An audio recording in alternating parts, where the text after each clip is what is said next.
WLTC HD2 Casita, W221 DP Columbus. The Clingstones play here. SportsVisions 92.1. You are listening to the SportsVisions Morning Show, brought to you by Global Diagnostic Services and the Finley Firm. Here's DJ Jones and Thrift Barringer.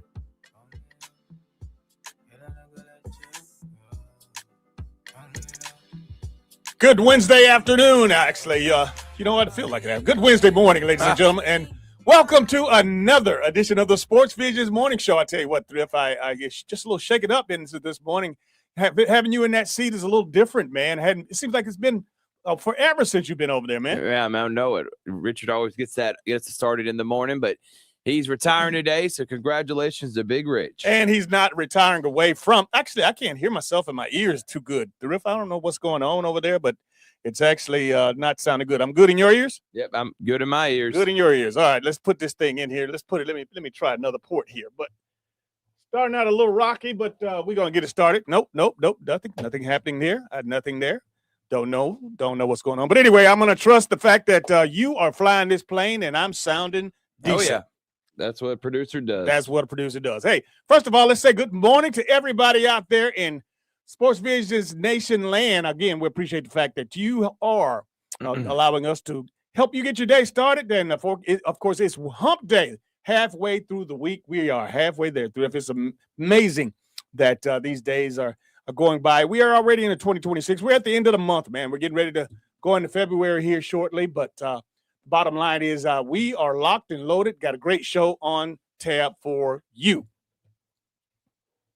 I think we figured it out, DJ. What was the deal?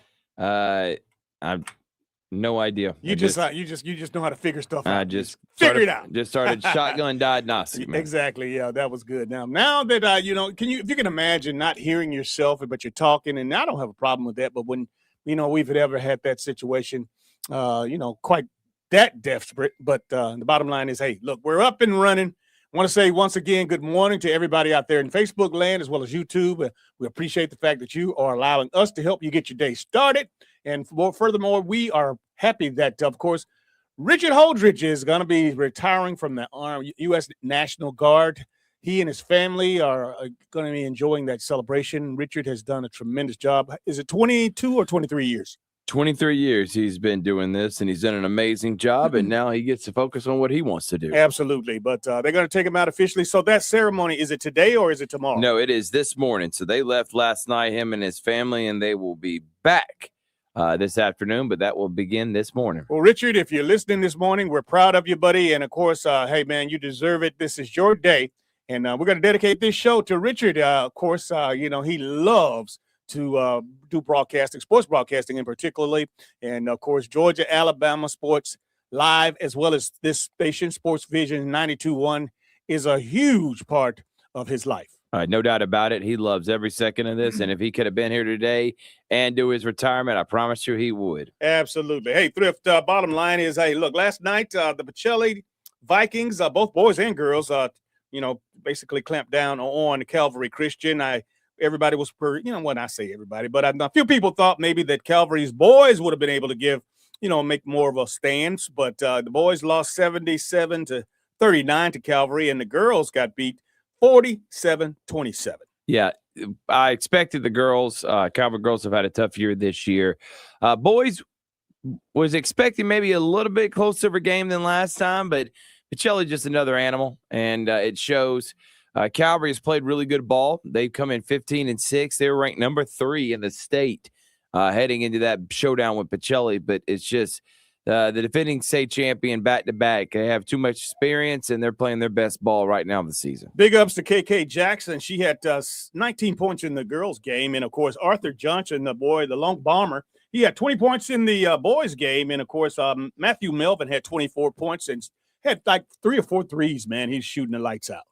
Yeah, Melvin is one of the fastest quick releases we have in our area. Makai just does his thing, Rowe, dominant. And it's the other guys like Amari Smith and Arthur Jordan who have stepped up big for the Vikings so far. They got a few more games in the region. But, again, as I said, they are number 1, and they're it's a pretty good margin between them and that number 2 team. So they would have to have an egregious end to their season, which I don't expect for them not to be the number 1 team heading into the playoffs. We are 6 weeks away from the San Mark Foundation All by City Basketball Awards Luncheon presented by SportsVisions 92.1. I tell you what, we're going to have Sam Mitchell on today to help us kick off this campaign. And again, this is a wonderful opportunity for us to recognize all the top high school basketball players and coaches, both boys and girls, in the Bi-City area, Thrift. Yeah, it's something that I'm glad Sam and Mark put on a few years ago back in 2021. And glad it's continuing. And DJ, it's going to be a lot of fun recognizing all the top high school basketball talent in our area. Now, this is a little bit different than the football awards. Obviously, these guys have committed to the local high schools. And so primarily 15 schools, all the 8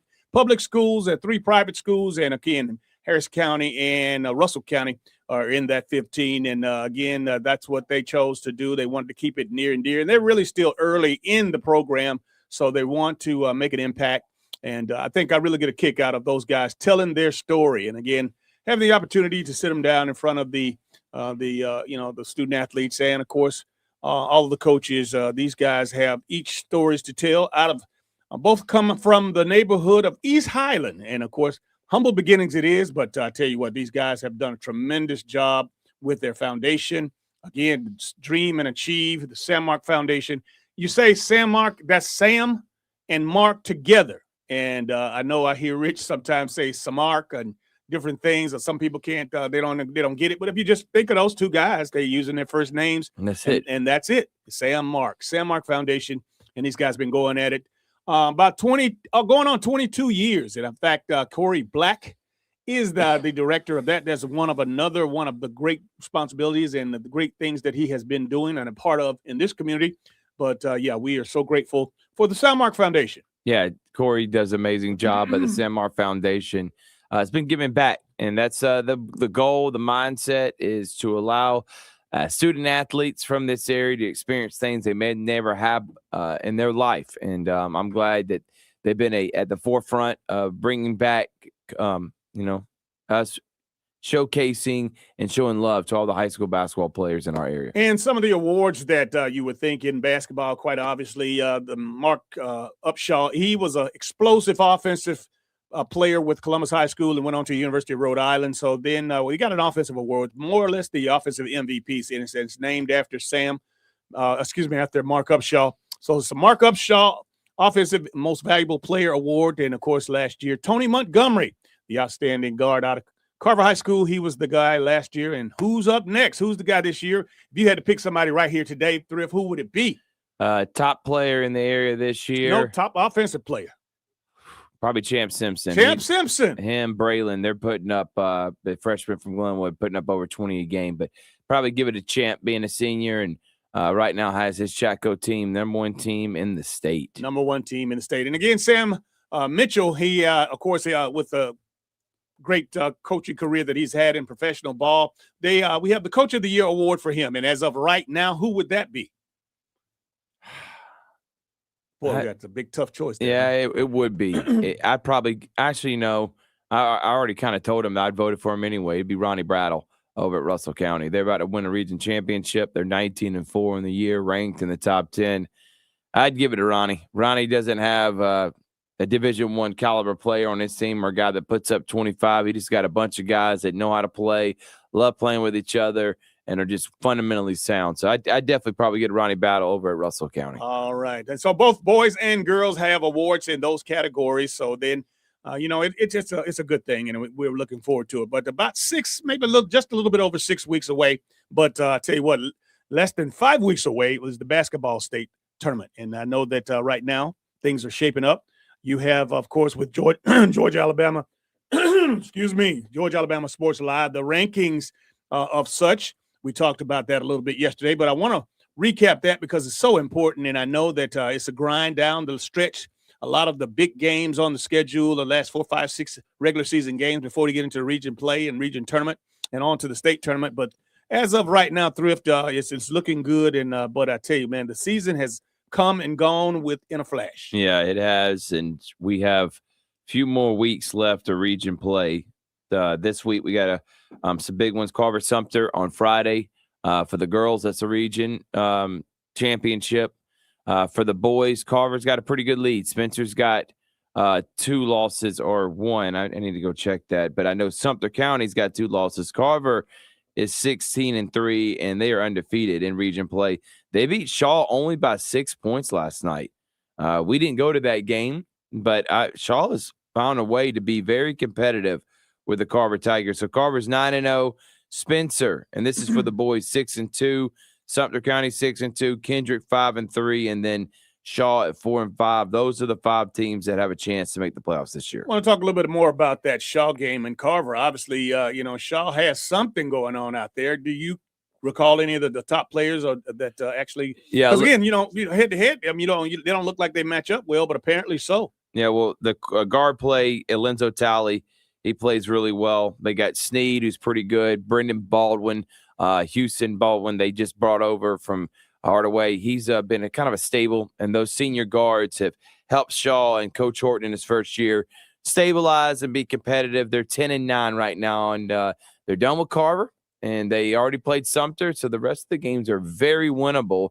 They play at Spencer on Friday, so that's a big one for Shaw and Spencer for sure. Here's an opportunity to check out who we will have on the show today. We made mention of the San Mark Foundation, and, of course, their co-founder, Sam Mitchell, will be with us at 7 o'clock. Have an opportunity to chop it up with Sam a little bit, maybe talk a little NBA, talk a little college ball, but certainly definitely talking about the high school basketball awards luncheon that he and Mark Upshaw will sponsor. But looking forward to talking to Sam. Yeah, I look forward to having Sam on too and talking some NBA, but obviously what Sam Mark means to this community and why him and Mark want to give back so much. Tanner Glisson, he is the state championship baseball coach from last year, the Georgia High School Association, as well as the SportsVisions Coach of the Year, and also, again, very close to making a run for the football championship. And, again, Tanner Glisson is a hoot. He is a personality, and looking forward to having him on, Thrift. Yeah, I can't wait. Guy that is amazing football coach, took over the baseball program and won a state championship last year. So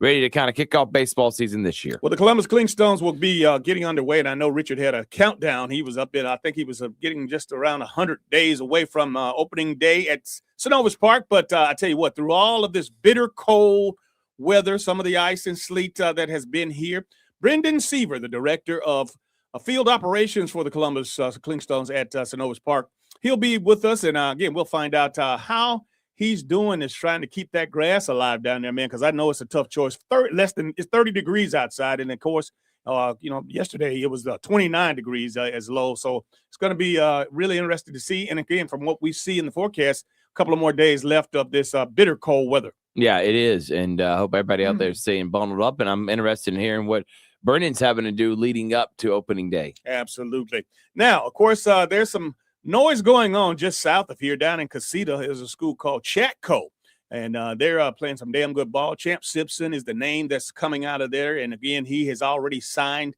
to D1 school. And Sean Glenn, their head coach, we're going to have him on to chop it up and introduce the SportsVisions Nation to the ChattCo men's boys basketball program. Yeah, Sean has done a great job over there the last couple of years, turning a program that last year was very competitive to this year state championship worthy. Bam Purnell, and then Champ Simpson. These are some to name a few of guys that are just big time athletes that are helping ChattCo have, I think, their best season in history. Best season in history.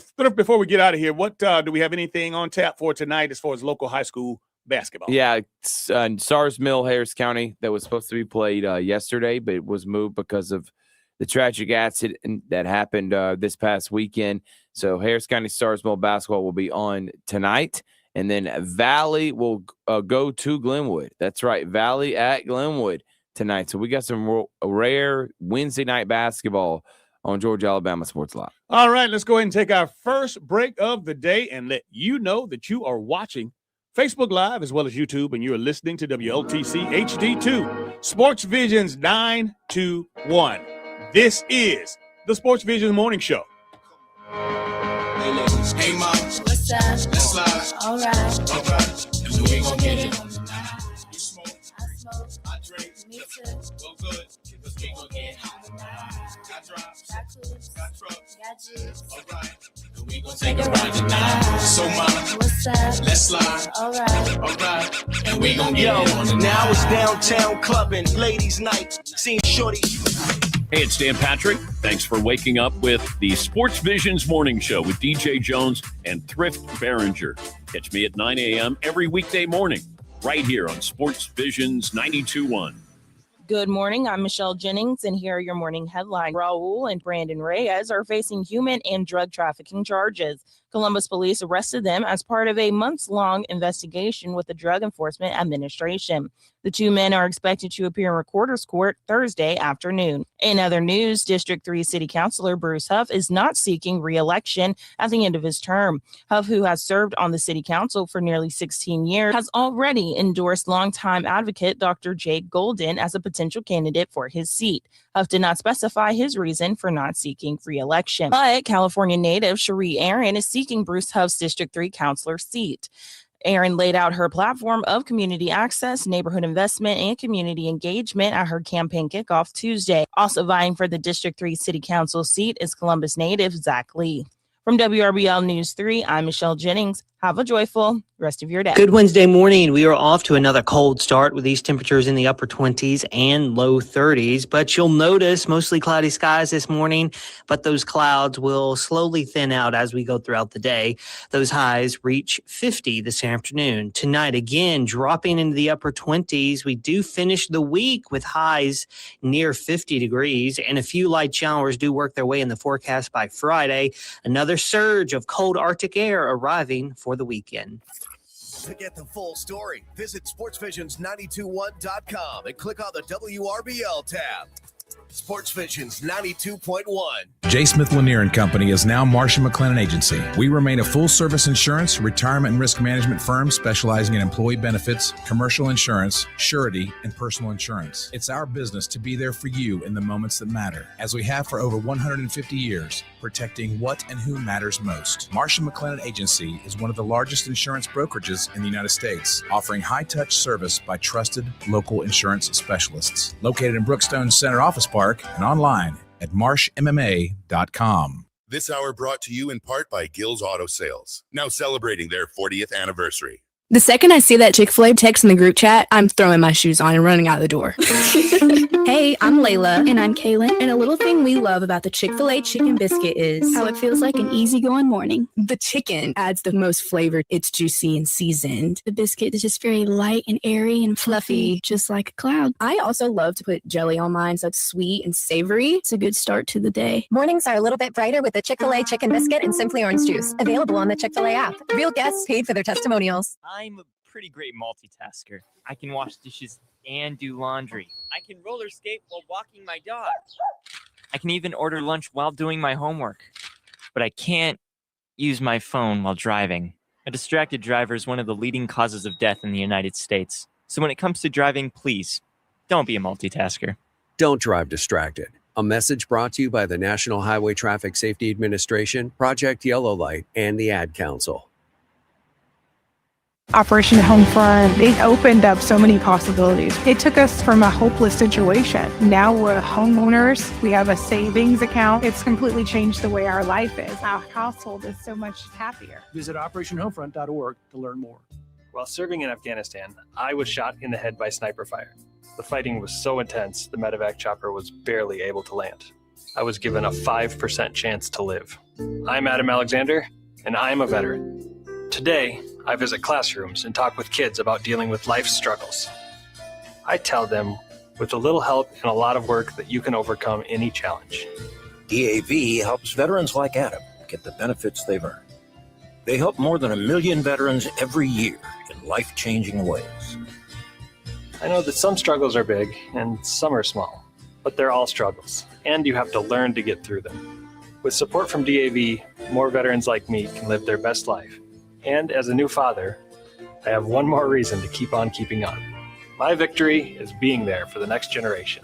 Adam Alexander, may your victories inspire many more. Support more victories for veterans. Go to DAV.org. Now back to the SportsVisions morning show. Here's Denver Broncos 1987 AFC champion DJ Jones. and Thrift Barringer.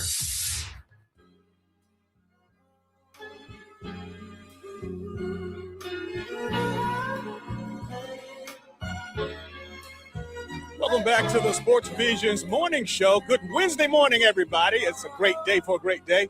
Of course, you see this good-looking guy to my left. You're right. His name is Bear O'Brien, and he is in the building. Good morning, Bear. How are you, man? Listen what they say. Thrift and old DJ. Sorry, I had to put his name first to make it right. Absolutely. Put that mic right on your mouth there, because I want them to hear everything that comes out of your mouth. My brother, I'm doing great. It's good to see you. I'm glad we work right next door. Absolutely, man. I want you to come on board, and I want you to bless the Sports Visions Nation. I know Thrift and I get a kick out of seeing you just about every day. But these folks out here, they only hear us talking about you, but they get to see you. I know you popped in the last week or so, but how you doing, man? Man, I'm doing real good, feeling healthier every day and having a good time on the radio, and love listening to you guys when I get a chance to, because, we're going to find out everything there is to know about. And here's what's really neat about y'all. Anybody can grab national sports. Anybody can grab statewide sport. Y'all take care of the local as well, and nobody does that, and nobody touches y'all. So, well, bless your heart, bless your heart. But you know what? You're a comedian. Literally, he is a comedian. And I just wanted you to share with those folks out there. Yeah, you're this rock star country DJ with the hottest show in the region. I love you. Come on. But you had a background as a comic. You know what I did? I got the feeling like I needed to get into it. I kind of got here in radio. I burnt myself out in the late 80s. And so a buddy of mine who was a comedian, one of the big time comedians, Frankie Bastille, and he told me, he said, man, if you ever want to get into comedy, man, he smoked a lot of cigarettes and drinking that brown liquor, smoking them cigarettes. Yes, God rest his soul. He left us a while back. But anyway, he said, if you ever want to get in, I can get you an audition with a big agent up in Louisville. Yeah. And so I went up, and he put me on the road immediately, and I didn't know if I was going to be funny or not. I was not hilarious, but I had a couple of big-time guys. A guy that wrote from California, he wrote for Roseanne Barr. Wow. And that's big. That's big time. I spent a week with him, and him being the headliner, they flew him in, so he didn't have a car to drive, and I was driving a big old Pontiac Parisian at the time. Parisian. And he told me, he said, if you'll let me, he was dating a girl from where we were in Ohio, Columbus, Ohio. Right. And he said, if you'll let me borrow your car this week and just run to my girlfriend's house when I need to, I won't have to get a cab. And he said, I'll write you some jokes. I said, well, hey. He used to get $500 to $1,000 a joke. What? So he wrote me like 3 jokes, big old fat jokes. That's what it was, about being fat. I remember one punchline was the guy said, it was a bear that looked at me and said, you either lay down on that fire and cook yourself, or I'm going to eat you raw. Anyway. Well, in addition to the comedy side of things, how did you become such a big sports fan? Because you're a sports guy. You run the Sports Visions in Sports Report in your show.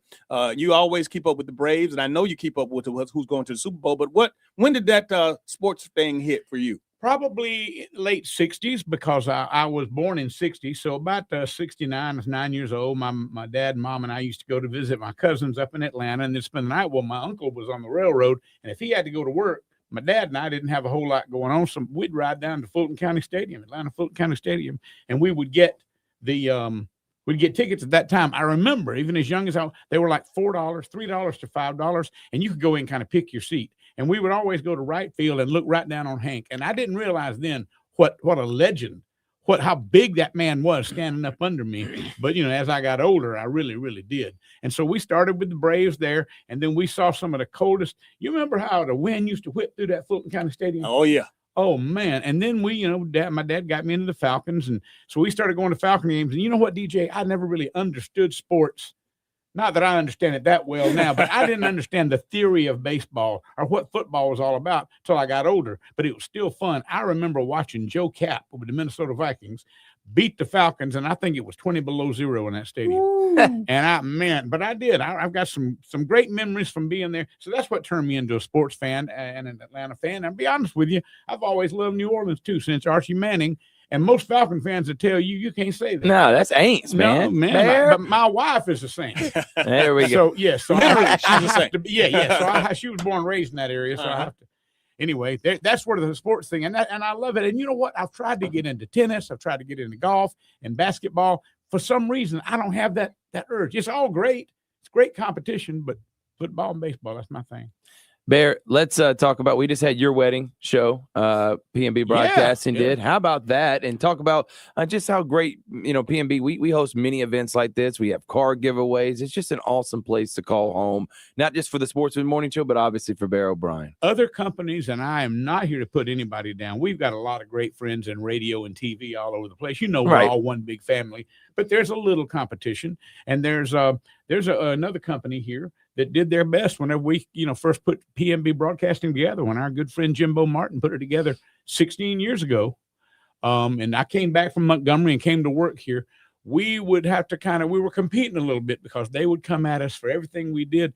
And it took about 3 or 4 years and they quit coming at us. I mean, it's this station, this group of stations, PNB, involved in every important thing that happens because we love the community. And that's what radio is all about. Sometimes we get it, and I'm not putting us down, but sometimes we get lost and think we're superstars, and we're not. We're the least important thing on the radio. Yeah. It's the music, it's the information, and y'all are a little bit more important because they do expect you to give them the information. But when I'm playing music, most time people are saying, "Hey, Bear, we love you, but shut up and play a song." But Bear, you hit on something that I hit on, and we talk about all the time. And we have a lot more time to talk because this is a sports talk, but, right? Yeah. But the bottom line is, you said, again, people doing or trying to do what you're doing, and the thing about it, it's flattery. When people try to copy you or mock you or do what you're doing, I look at it as a form of flattery. Nothing under the sun is recreating the wheel. Now, nobody really has come up with anything absolutely out of the air. That's right. Somebody has done it somehow. Now we get it and we tweak it and whatnot. But boy, I tell you what, I feel good and I've seen it, especially in sports talk radio and broadcasting and events since I've been here, almost 30 years. I come out with something because I've had the opportunity to see the world and be experienced and see things how they're done differently. Not that they're better, but I've been outside of the box. But there's a lot of folks around that they won't ever tell you that, hey, man, that was a good idea. I'm going to try that. Mm-hmm. They just try to pop up and do it. And that's, you see it, it. I mean, obviously, when as soon as you see it the first time, you go, hey, got that from me. Yeah. And so many athletes from this area have gone on. We've had a lot of great athletes to go on as yourself. And Otis Sistrom and Glenn Davis. I mean, the list goes on. A long list. And not just somebody that went into pro football. I played a year or two. No, there's some people that really knocked it out, went into it. And then I almost left out Steve Reese. We were talking about that's Steve your buddy. Yeah, I love him. My buddy. I ain't seen him in 15 years. Well, he's going on to glory. I did not know that. Yes, he has. He passed a few years ago. Oh, well, man, look here. There's plenty of eating in heaven. That's all I can tell you. He's a good man. I love spending time with him. Very Absolutely. Fun. Before you get out of here, man, why don't you let us know what you got going on? Anything special? You gonna do any comedy stand-ups anytime soon? No, they just let me turn the microphone on over here on the radio. And like I said a while ago, people just say, "Hey, well, Bear, that's nice. Play a song now. Play a song. Be nice and play a song." But I'm enjoying it, and we're at 99.3. If you love country music, and I know you're locked into this station, but after they're through with the morning show, if you want to tune over, you can. So. Man, hey, look, we appreciate you. And I love y'all. We're glad. Hey, look, and thanks for letting us use your studio for that year, man, because obviously got real comfortable over there. Nice and spacious. I know, but I like this. I like the way it's all set up. I do too. This looks like a talk studio. It does. It really does. Hey, man, thank you so much. And Thanks, Troup, Bear. you got anything? No, man, I love you, Bear, and looking forward to doing this many more love times, you man. too, brother. Now, see, this looks like a great studio. If you ever been to my studio, I got it smelling like hot tub, couch, yeah, cigar stand. I mean, it's everything over there. What's in that cabinet over there? Is that wine or is that women bourbon? in t-shirts? That's it. All right. Hey, don't go anywhere. Thanks, We'll be right back. Don't go anywhere. You're watching Facebook Live as well as YouTube, and you're listening to WLTC HD2. Sports Visions 921. This is the Sports Visions Morning Show.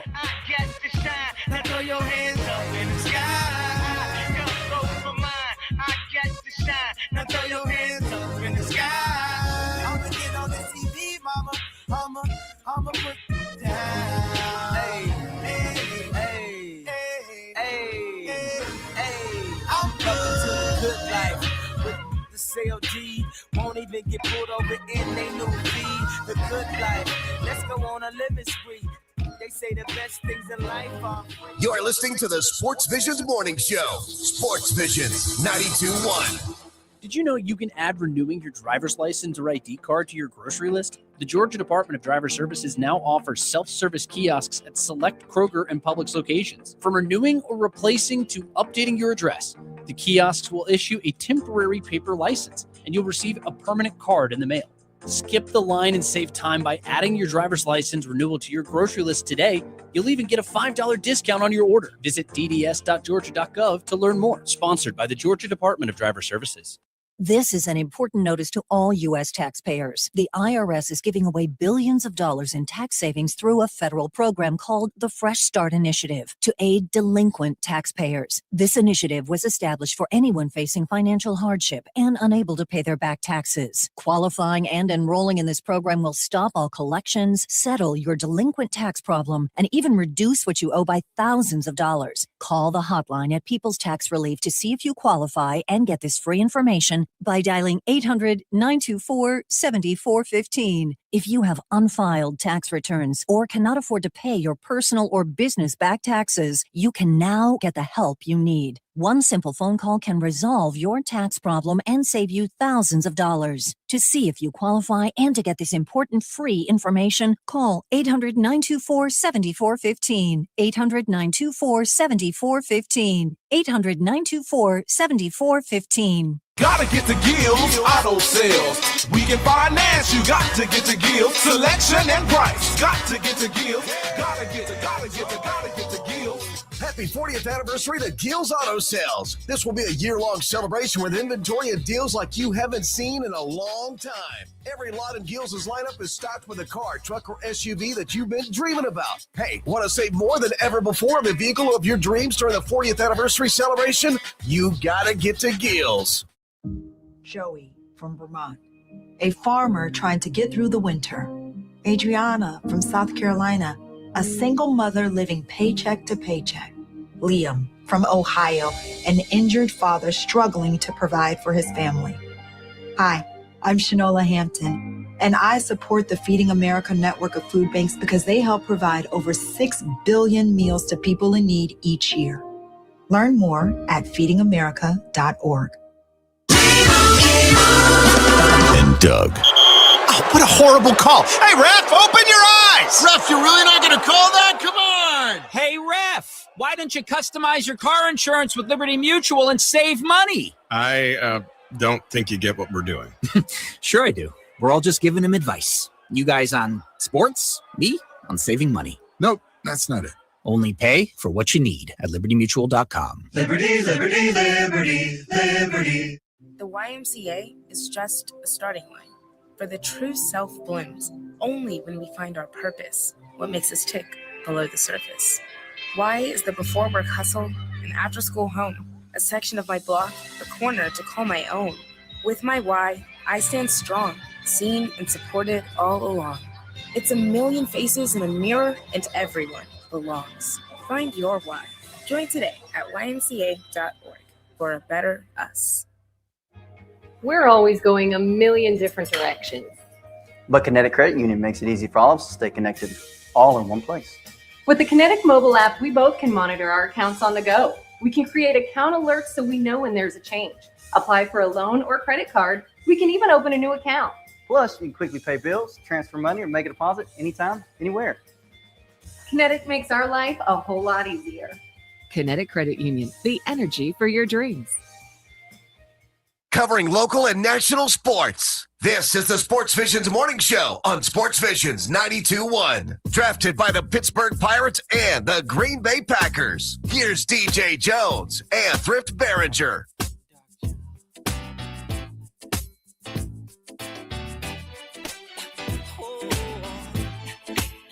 Welcome back to the SportsVisions Morning Show. DJ Jones and Thrift Barringer.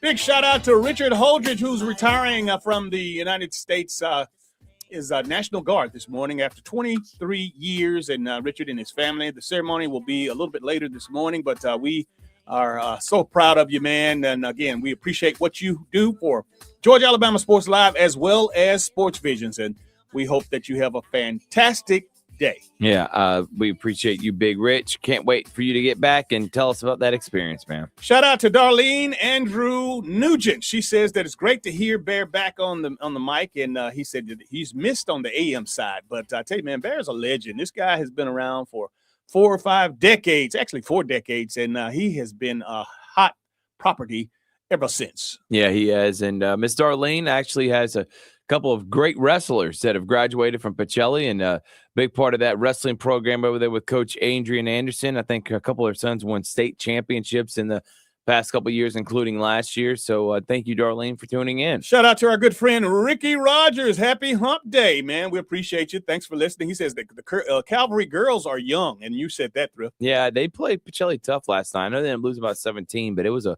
1-point game at the half. They're just a bunch of freshmen and 8th graders, and Coach Norton just taking his lumps now, and in the near future, they'll be competitive.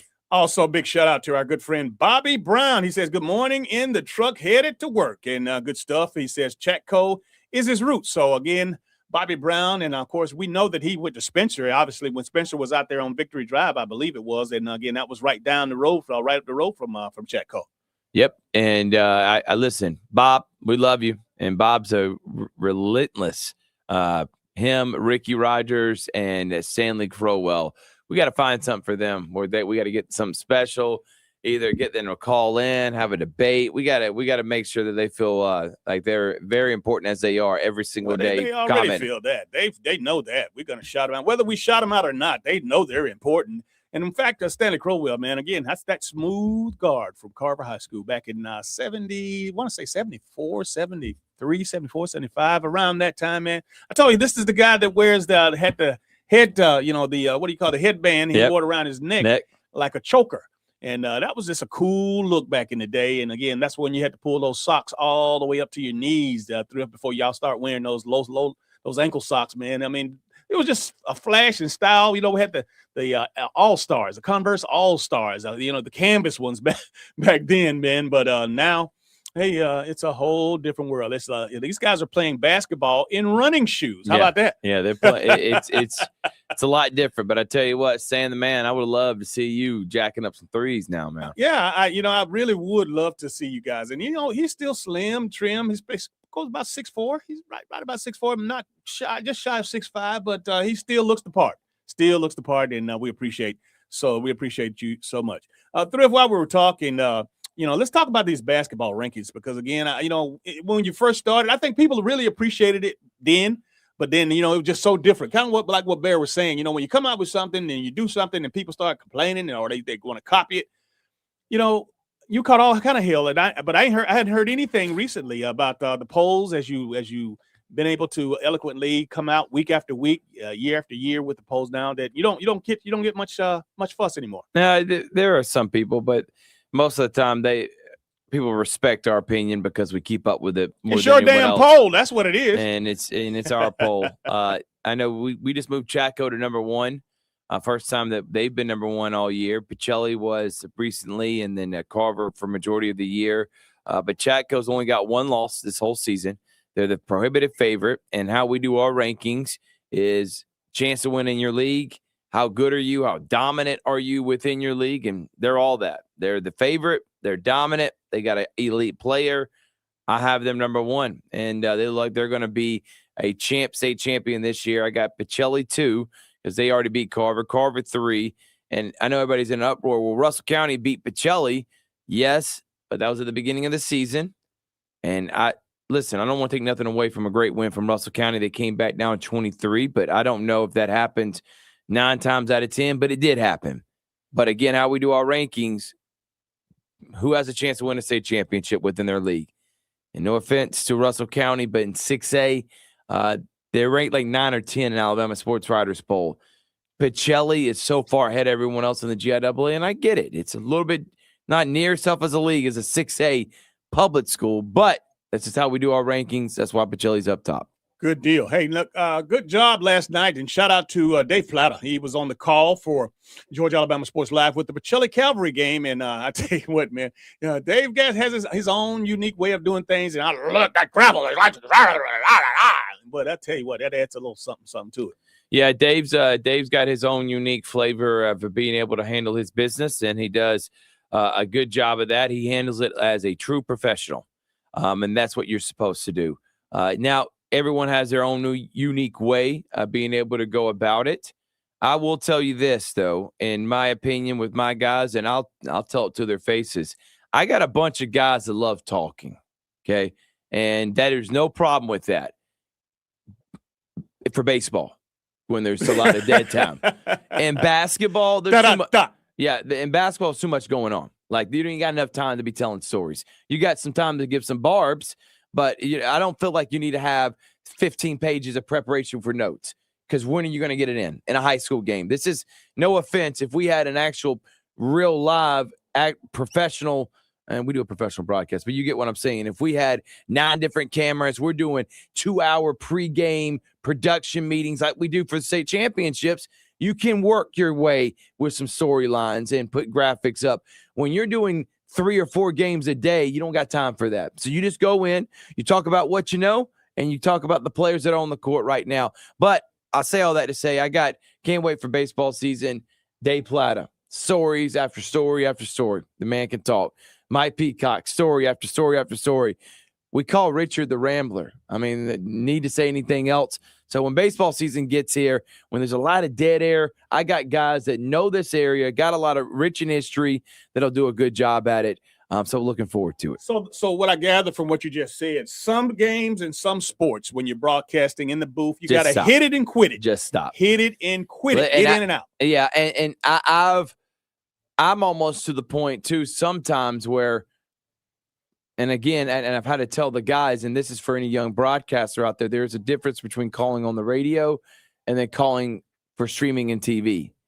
In my opinion, with radio, you're painting the picture. So you got to say everything that's happening, every pass. You're letting it theater of the mind for the person that's listening to you. You don't have to paint no picture when you're calling for stream. Why, DJ? Because people are watching it already. They know who's passing it and who's doing it. You're reacting for them. You're showing emotion within the good play that it shows excitement. You're not really painting the picture and telling them what's happening. They see what happened. You're just reacting to it. And when people start learning how to do that, that's when they start becoming good broadcasters. Well, Thrift, my friend, I tell you what, that's a gift. That's a gift. And again, if you have the basic fundamentals of broadcasting, but you get reps and you get understanding, and it's not easy. If it was easy, everybody would be doing it. That's why shouts out to all of your broadcasters at Georgia Alabama Sports Live. Shout out to all of the folks, the local guys who, the ones that you think are good and the ones that you don't think that are so good. I mean, The bottom line is that, it's a hard deal. And again, if you think it's easy, no, it's not, because everybody will be doing it. There's only a few select folks around that's doing it. And again, you might laugh. And as I share with you, Thrift, everybody has different things that they like about a broadcaster. Somebody might, like for you to pronounce every word, just proper and fine. And then you might have others that might want to, hear a little slang every now and then. And then, of course, the young folks, they have their own lingo and they want to hear some of that. So, but whatever you do, do it the way you know how to do it and just do it to the best of your ability. And you know what? You'll know if you are good or not, because you'll be continuing to asked to come back. Yeah. Or I just don't have anyone else. There's that too. But in all honesty, though, we got guys that are great. And I know my strengths and weaknesses in baseball is a sport that I don't mind calling. It's definitely not my favorite. And if it's long, man, you got to have a lot of fill-in time. In basketball, it's reacting. It is nonstop. And for someone like me that likes up-tempo and a lot of fast-paced stuff, that's why basketball is one of my favorite sports to call. But all the guys are doing a great job. I know Dave's starting to get comfortable behind the mic doing basketball, because he never did it before this year. Mike's a professional. He's been doing CSU for forever, so this is like second nature to him. And I got other guys that do good job as they're coming up through Georgia Alabama Sports Live. There's just something about that red light coming on, whether it's a camera, whether it's a microphone. And again, a live radio and live streaming, that's a given.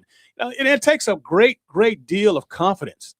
let's start right there. I mean, obviously, because again, when you're talking to your partner, when you're talking to your wife or your significant other, sometimes you stumble on words, but then when you're talking about and you're trying to describe what you're watching, man, and to say that, and even to come on a show like this and have a talk show where we talk, it's not, it's a gift. It's a gift from up above, and God has given us the gift of gab, if you so to speak. And the bottom line is you have to be confident. And again, repetitions are the most powerful part of what we do. The more you do it, the better you get. And that's just about anything you can do, Thrift. The more games that you call, and you have to love the game. You can't not like sports and want to be a broadcaster. I don't get that. It's kind of like oil and water. How can you want to be a broadcaster, a sports broadcaster, but you don't like sports. Yeah, exactly right. And you know, one thing that I've been thinking about too, DJ, and there's two people in this business. There's the guys that prepare, and there's the guys that come in and are just good at what they do. Like Stephen A. Smith, who, you know, he's going to make mistakes because the man's talking about every sport known, and there's no way you can keep up with it. I know you, and as busy as he is, there's no way. So you're going to make mistakes, and you're going to say things like the defensive coordinator for New England, who's a black guy, Stephen A. Smith, has done a great job all year, and you find out, well, he's had cancer and hadn't coached all year long. Stuff like that happens.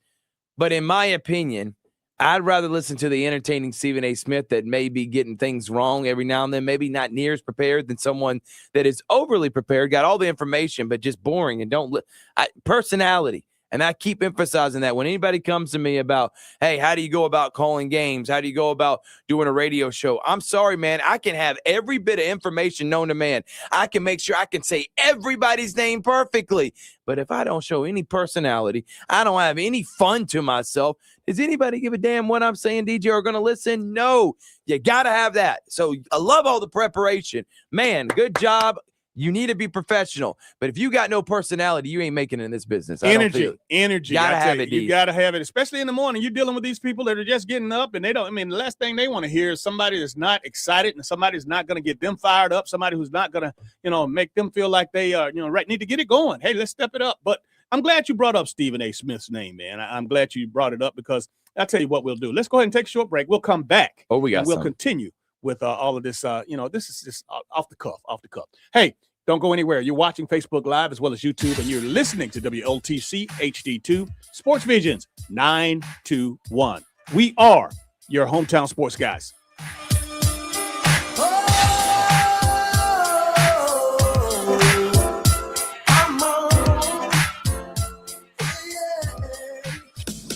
Hey, it's Dan Patrick. Thanks for waking up with the Sports Visions Morning Show with DJ Jones and Thrift Barringer. Catch me at 9 a.m. every weekday morning, right here on Sports Visions 92.1. Attorney advertising. Lake Swan, 4751 Best Road, College Park, Atlanta, Georgia. 921-200-7066. Paid actor dramatization. Top dog does not mean we are the best. No guarantees of success. You see that dog right there? That big dog right there. Not the little dog. That's big dog right there.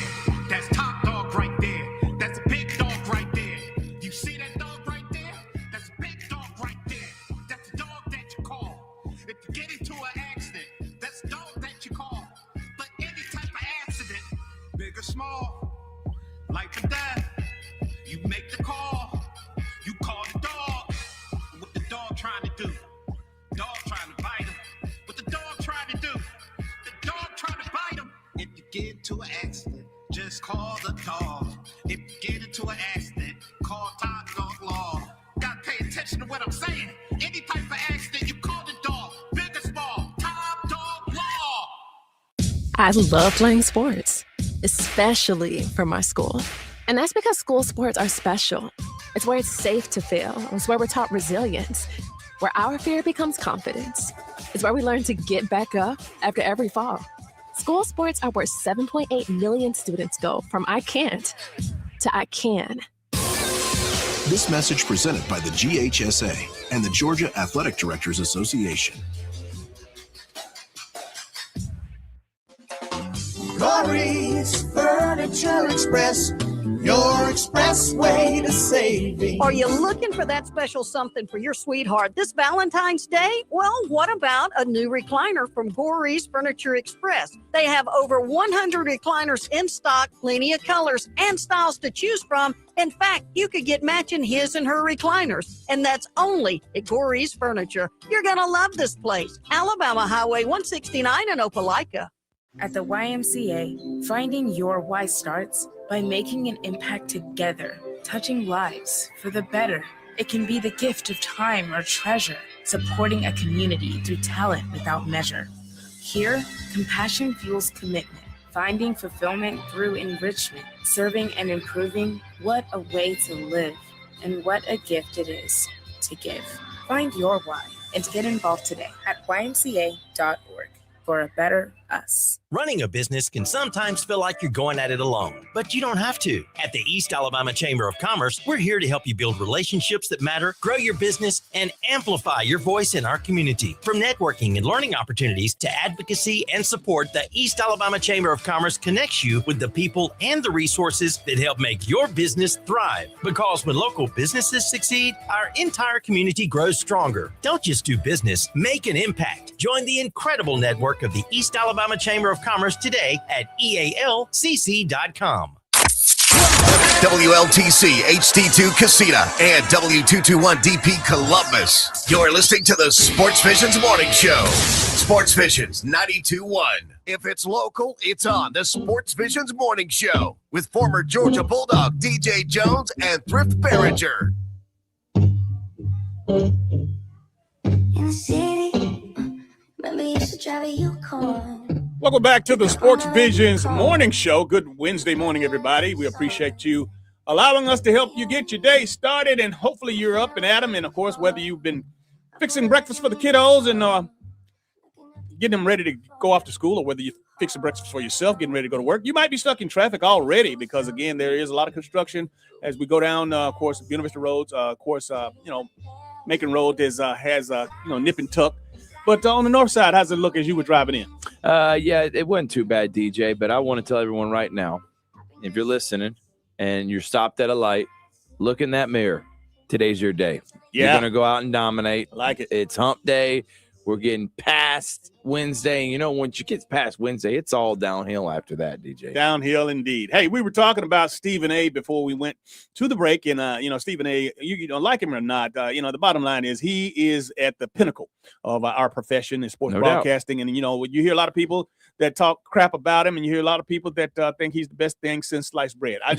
I admire the fact that he is, because again, across the genre, whether it's music, whether it's entertainment, whether it's sports, you're going to find people that you like, and you're going to find people that you don't like so much. And the bottom line is that, there's a lot of folks in this big wide world. So, if you find one person or that's doing something that everybody likes, you better look out, because that's very rare. That's very rare. That's what makes this world so different, and that's what makes this world so great, is that, you might want fish, I might want steak. You might want chicken, I might want veal. But, again, the bottom line is you do what you want to do, and you do what you can afford to do, and you do what you enjoy. And Stephen A. Smith has done a wonderful job. He's been fired. He's been in a lot of different, situations and debates. And I tell you what, he had the stuff with, of course, all the different networks that he has been a part of. But one thing is for true is that, like him or not, he is at the top of his game. He is 100% at the top of his game. And I commend him, DJ. I really do. I think this guy's a stud. And I know he may get on people's nerves, and most people don't like the fact that he can just come on and say whatever, and he sometimes can be reckless with his platform. He's got that New York stuff. He's just yelling and screaming at the microphone. It is what it is. And, people get mad at Ryan Clark. I mean, listen, these guys do Cam Newton. These guys do what they're supposed to do. Tom Brady. People don't like him. Yeah. They don't like it. Well, they say they don't like the way he broadcasts. And greatest of all time. He played the game, but so whatever it is, like I may mention, they think Terry Bradshaw is a bumbling buffoon, and why the heck is that 80-year-old still on TV? Hey, you know what? They are, like I said, at the pinnacle. And again, it's hard being on the top. I got to tell you this though. Inside the NBA, starting to look a little forced, and I'm not liking it. You mean Barkley and Kenny and Shaq and Ernie? And maybe it's just because I haven't tuned in as much as in years past. Yeah, those guys are doing the same thing. And I'm not saying it's bad, but I was watching, I think it was Christmas Day or whatever it was. It'd been a minute, and I think they had been told, hey, we gotta start some stuff. So Charles came in with just 500 million hot takes. And I'm just don't want it to be forced. Y'all be yourself. And it already looks weird anyway with Charles and all that weight he's lost. It looks good. That's a lot of weight in his face and stuff. And I wonder how weird it's going to be. How much more? I bet his heart's just thanking him. Competed. Repetition. The round mound rebound. Yeah, but you know what I really do love as we're talking sports broadcasting. Again, I don't know how we got there, but again, that's what we do. It's like water cooler. It's like hanging out at the water cooler at the job, and everybody starts talking about whether it's a game or whether it's individuals. But I really love where this sport and where this business has gone as far as with females. There's so many talented females that are on the air now in baseball and basketball and football and all the sports that are out there. And, I think, at first it was hard. It was the chauvinist that how can she tell? She never played. It's a lot of guys that call games that never played. But that doesn't make you who you are. It's a lot of guys that have played that can't tell the story. Yeah, exactly right. So, it's two sides to that. And those of us who, have played and can do a pretty decent job of broadcasting, hey, God bless us, and, and on with the rest. But these, I just want to give these, the ladies, the females that are in the business, I want to give them a shout out up Thrift, because I have seen more and more over the years. Yes, certainly we've been losing some, but it seems like, the other young ladies that were, whether they were behind the scenes and stepping up as some of the older females move on, or whether they have situations on with their contracts or with their networks, and we've seen it all. But the bottom line is that this is a sport, this is a business, this is something that females definitely can look forward to. Yeah, 100%, and that commend them for working hard. And obviously, the landscape has changed than what it was 20 years ago, and I have zero problem with that at all, DJ. So I commend all the women in sports as well. All right, Thrift, I tell you what, we are approaching the top of the hour. And again, on the other side, it is our wishes to talk to former NBA player and coach Sam Mitchell, who is, of course, one half of the Sam Mark Foundation. He and Mark Upshaw, his long-life buddy and brother, are coming to town, of course, in about 6-7 weeks or so with the most exciting high school basketball awards luncheon that we've seen in the Chattahoochee Valley. Don't go anywhere. You're watching Facebook Live as well as YouTube, and you're listening to WLTC HD2 Sports Visions 921. This is the Sports Visions Morning Show. Without knowing that life brings a change, and maybe taking all the signs. My friends say I'm lovesick. All I keep thinking about is her. My arms, and I won't be the same until she is mine. And my friends keep telling me to please. Hey, it's Dan Patrick. Thanks for waking up with the Sports Visions Morning Show with DJ Jones and Thrift Barringer. Catch me at 9 a.m. every weekday morning, right here on Sports Visions 92.1. Good morning. I'm Michelle Jennings, and here are your morning headlines. Raul and Brandon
billion people in need each year. No one should have to worry where their next meal will come from. Together, we can end hunger. Learn more at feedingamerica.org.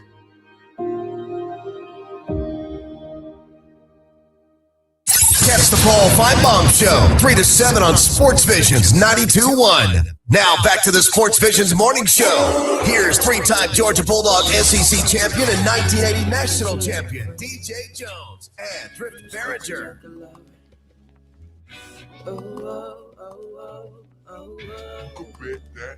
Welcome back to the SportsVisions Morning Show. DJ Jones and Thrift Barringer.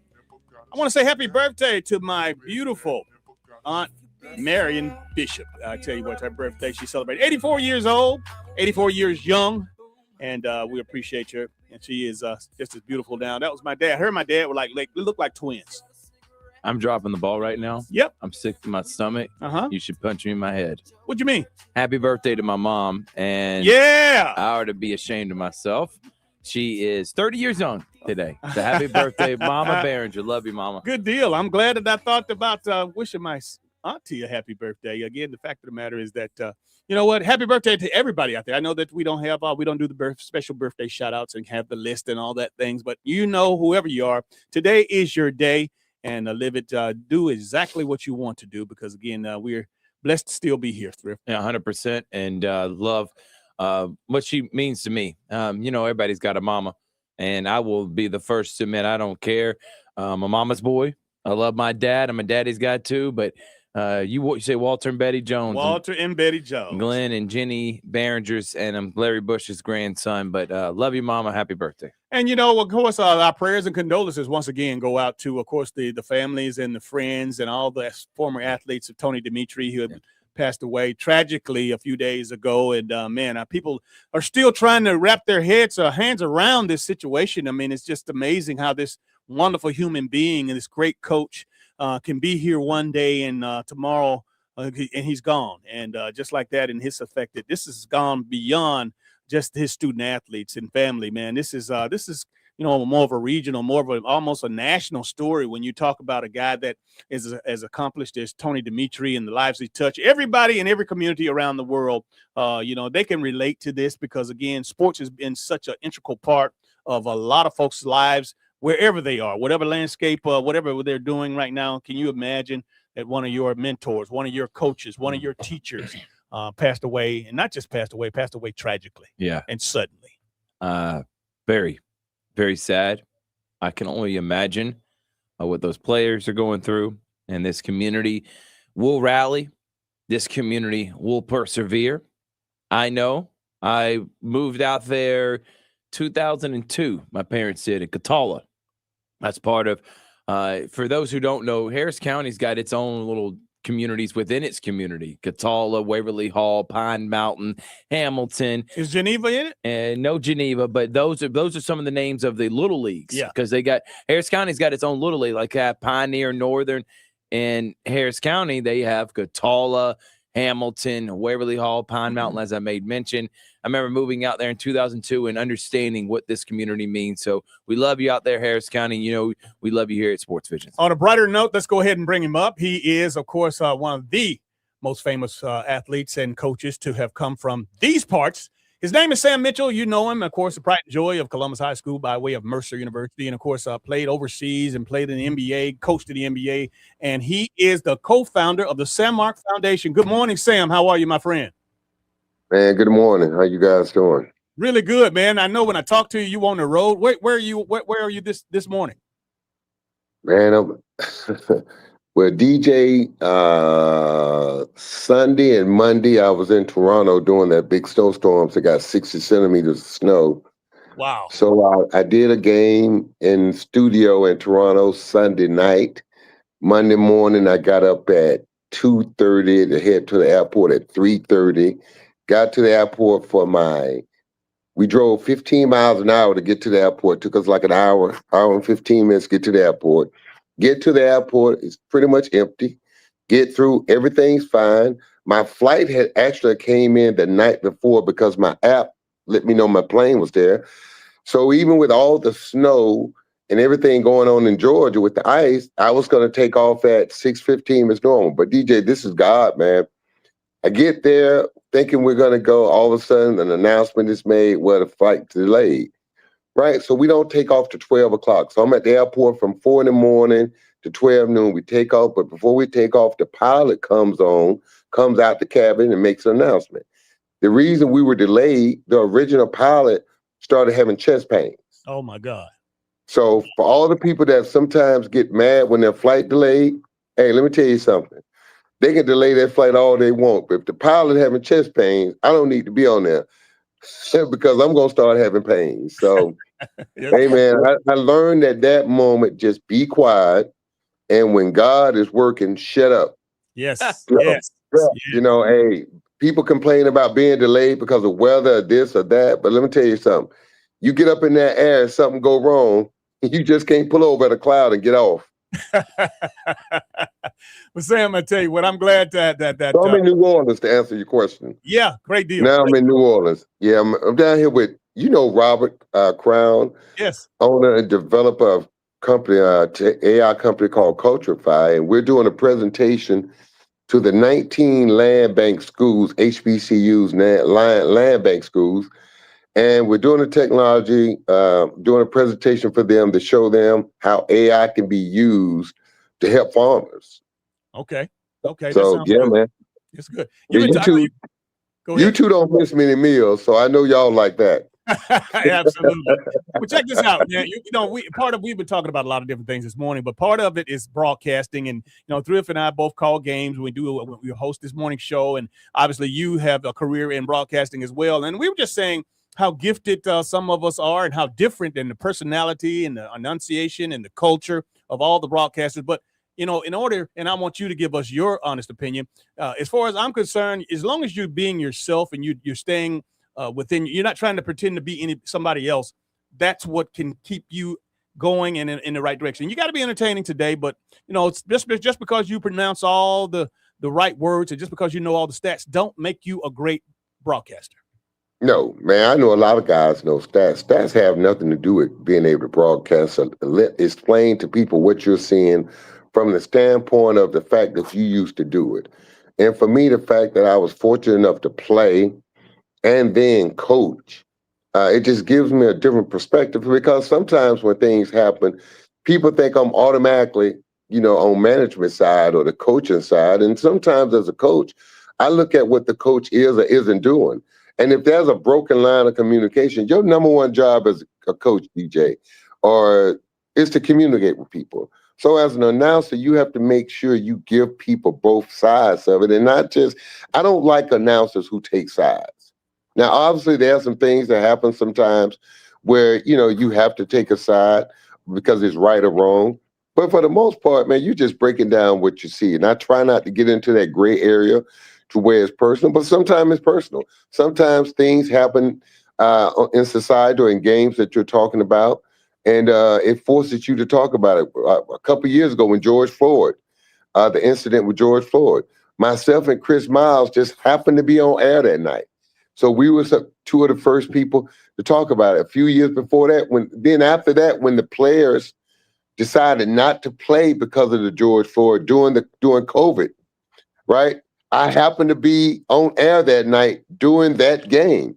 Chris Miles and I was getting ready to do the game, and all of a sudden we're sitting there, and I look at Chris. I said, Chris, you do realize it's 5 minutes to go before the game started, and nobody's on the court warming up. I said, something's wrong. Yeah. Exactly. About a minute later, the players come out and announce they wasn't going to play. So those are the type of things where you have to give your personal view. And I often, because that night, I kind of sided with the players because I understood why they didn't want to play. And it made sense. And thank God the players, the number one thing that they did, they picked up the phone and called President Obama and had a conversation with him. And he kind of walked those guys through not only what to do based on what you're feeling, but also what to say. Yeah, and no doubt. And I remember that time period, and just weird to think that was almost 6 years ago, Sam. Can you believe that? Man, time is flying. It wow. is unbelievable. But you made mention of Toronto, and I do want to ask about the Toronto Raptors. Is this going to continue all season? Are they going to be a top 5 seed in the Eastern Conference and have a legitimate chance to win a few playoff series? Or is this something that they're just having a good start right now and they're a young team, but when it starts getting to nut crunch time, you're not a believer yet? Well, you guys say they're a young team, but they're actually a young, experienced team. Scotty Barnes is still young, going into his 4th year. But when you look at Brandon Ingram, you look at Jakob Pertl, you look at Emmanuel Quigley, you look at some of the other guys on this team, those guys got some years on them. And then the depth. I think the biggest thing for the Raptors this year is that they're long, they're athletic, and their best player is more of a facilitator type guy that can score, but doesn't necessarily have to score to be effective. And I'm talking about Scotty Barnes. And the cool thing about Scotty is that he understands what every player can do. He knows who Emmanuel Quigley is. He knows who B.I. is. And he doesn't try to step on those guys' shoes. And he's not one of those guys that say, because I'm Scotty Barnes and got a max deal, every time the game is on the line, I got to have the ball. No, or I got to take the shot. No, you don't have to take the shot. You just got to make the right decision and the right play for your team and teammates. So I think this Raptor team, to your question, yeah, they can. If they get Jakob Pertl back and can get him healthy, another big body that knows how to play, then look at their starting lineup. They go 7-1, B.I. 6'10", Scotty 6'10", R.J. Barrett 6'8", and then Emmanuel Quigley, who's 6'4". So they're long, they're athletic, they play hard, they play defense, and they have depth now. And Coach Darko is doing a great job this year, and it's amazing that once you tell the coach, forget this developing stuff, you got to go win, it's amazing who plays and who don't play when that happens. Sam, I want to bring you a little closer to home, and I'm talking about Atlanta, a place where you reside. And again, they traded away the heart and soul of their the face of their organization. Trae Young has gone on to the Washington Wizards, and now they have an semblance of a bunch of young talent. Do you think that the Atlanta Hawks are on par to do what they need to do, or they still got some pieces missing? Man, they got some things to figure out. Look, Jalen Johnson is a star. The team, I like how the team looks, but this is the question. Who finishes games now? Who's the guy that can get to the free throw line? Who's the guy that can make a shot? Who's the guy that can facilitate? For all the things that people complained about Trae, and I understand it. I watch the games, but also you just can't get caught up in what a guy don't do. You got to look at all the things they do. And the one thing Trae Young do, he makes guys, he gets the balls to guys in good, tough situations and make plays. And they got to figure out how they're going to do that. And everybody used to complain about Trae Young's three-point percentage that was starting to drop year to year. But last time I checked, Dyson Daniels can't hit Atlanta if he was flying over it. So Georgia. So they still got some things to figure out. I like their core, but guys, you got to figure that out because Trae Young had the ball at the end of the game, and like it or love it, he could make plays. So, but I do like the direction. They just got to figure out how they're going to win games at the end now when tight games go. Who wants that pressure? Who wants the ball? One thing about Trae didn't mind having the ball at the end of the game. How do you rank Quinn Snyder? DJ, I don't like to get into coaches, man. I leave, because I coached and I understand how difficult it is. But right now it's kind of been the glass half full, half empty. And it's going to be, for his future, it's going to be important that he can show ownership and show the fans that he can take this team in the right direction and grow this team in the right direction. But in order to do that, man, you got to win some games. And, I think they won last night or the other night. They've been struggling a little bit, but it's going to take some time, man. But, I don't like to get into the performance of coaches or not because, guys, I've known coaches who've done a fantastic job and got fired. I've known coaches who do a lousy job and keep their job. So you serve at the pleasure of the owner. I respect that. Yes, sir. 100%. And you know who is doing a good job coaching is Joe Mazzulla in Boston. They don't have Jason Tatum yet. They're number 2 team in the Eastern Conference. And Jaylen Brown is putting up 30 points per game. Is he starting to step into that MVP caliber top 3 player or top 5 player in the NBA right now? Well, when I do my radio show on Sirius, me and my partner, Brian Gilsolid, we do our MVP ladder. And lately it always starts with Shea. And the Joker could have made a run, but being injured and he's going to miss that threshold of 65 games that you have to play.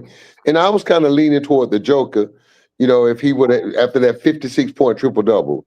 But if you look at the consistency of Shea Gilgeous-Alexander, he's about to put that baby to bed already. But from Boston's standpoint, I think I have Jaylen Brown as my number 2 on my MVP ladder because think about it. Man, I thought Boston was playing to get in the lottery. No Tatum.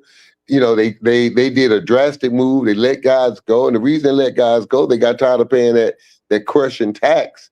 And this was supposed to be a rebuild year for Boston. And yeah, man, Boston got a great chance to come out the East. But think about it from this standpoint. It almost would have been better if they would have been losing this year. Keep Tatum out. And think about this. This draft is loaded. Yes. Think about if you had a top 10 pick in this draft and Jaylen Brown and Tatum was on your team. That's how dynasties are formed. People forget Greg Popovich was a great coach, but the best thing Pop did was when David Robinson got hurt, he wouldn't let him come back and play. Remember when he broke his wrist and he came back, Pop wouldn't let him play? They got the number 1 pick and they got Tim Duncan. And that changed everything. Sam, I tell you what, we have gone and talked to NBA. We've gotten the opportunity to get your expert analysis of such. But the main reason that I wanted you to join us this morning, obviously, in about 7 weeks from now, March the 12th, you and your partner, your longtime friend, Mark Upshaw, will be, of course, hosting the San Mark Foundation All by City basketball awards luncheon presented by SportsVisions 92.1. And you guys started this several years back. This is the 5th annual. But again, I'd like for you to not only respond to, again, why you guys decided to do this, but more importantly, how important it was for you as a young high school baller to wake up and hear your name on the television or the radio, or to see your names in the paper, or at the end of the year to be selected as one of the very best to do it in your area. DJ is extremely important. DJ, you knew me growing up. I wasn't the greatest basketball player, and you put in the hard work. And look, everybody needs to be acknowledged for the things that they do, especially young people, because we want to encourage them to stay on the right path. DJ, I'm going to say something, man, and I know it's going to be a little controversial, and people going to get a little mad, but I'm at this stage of my life. Let them get mad. Yes. I'm at this point in my life, and Mark and I talk about this all the time. The reason we like celebrating these young people accomplishments and having that luncheon, it's time for us to start doing things for the young people that are doing the right thing.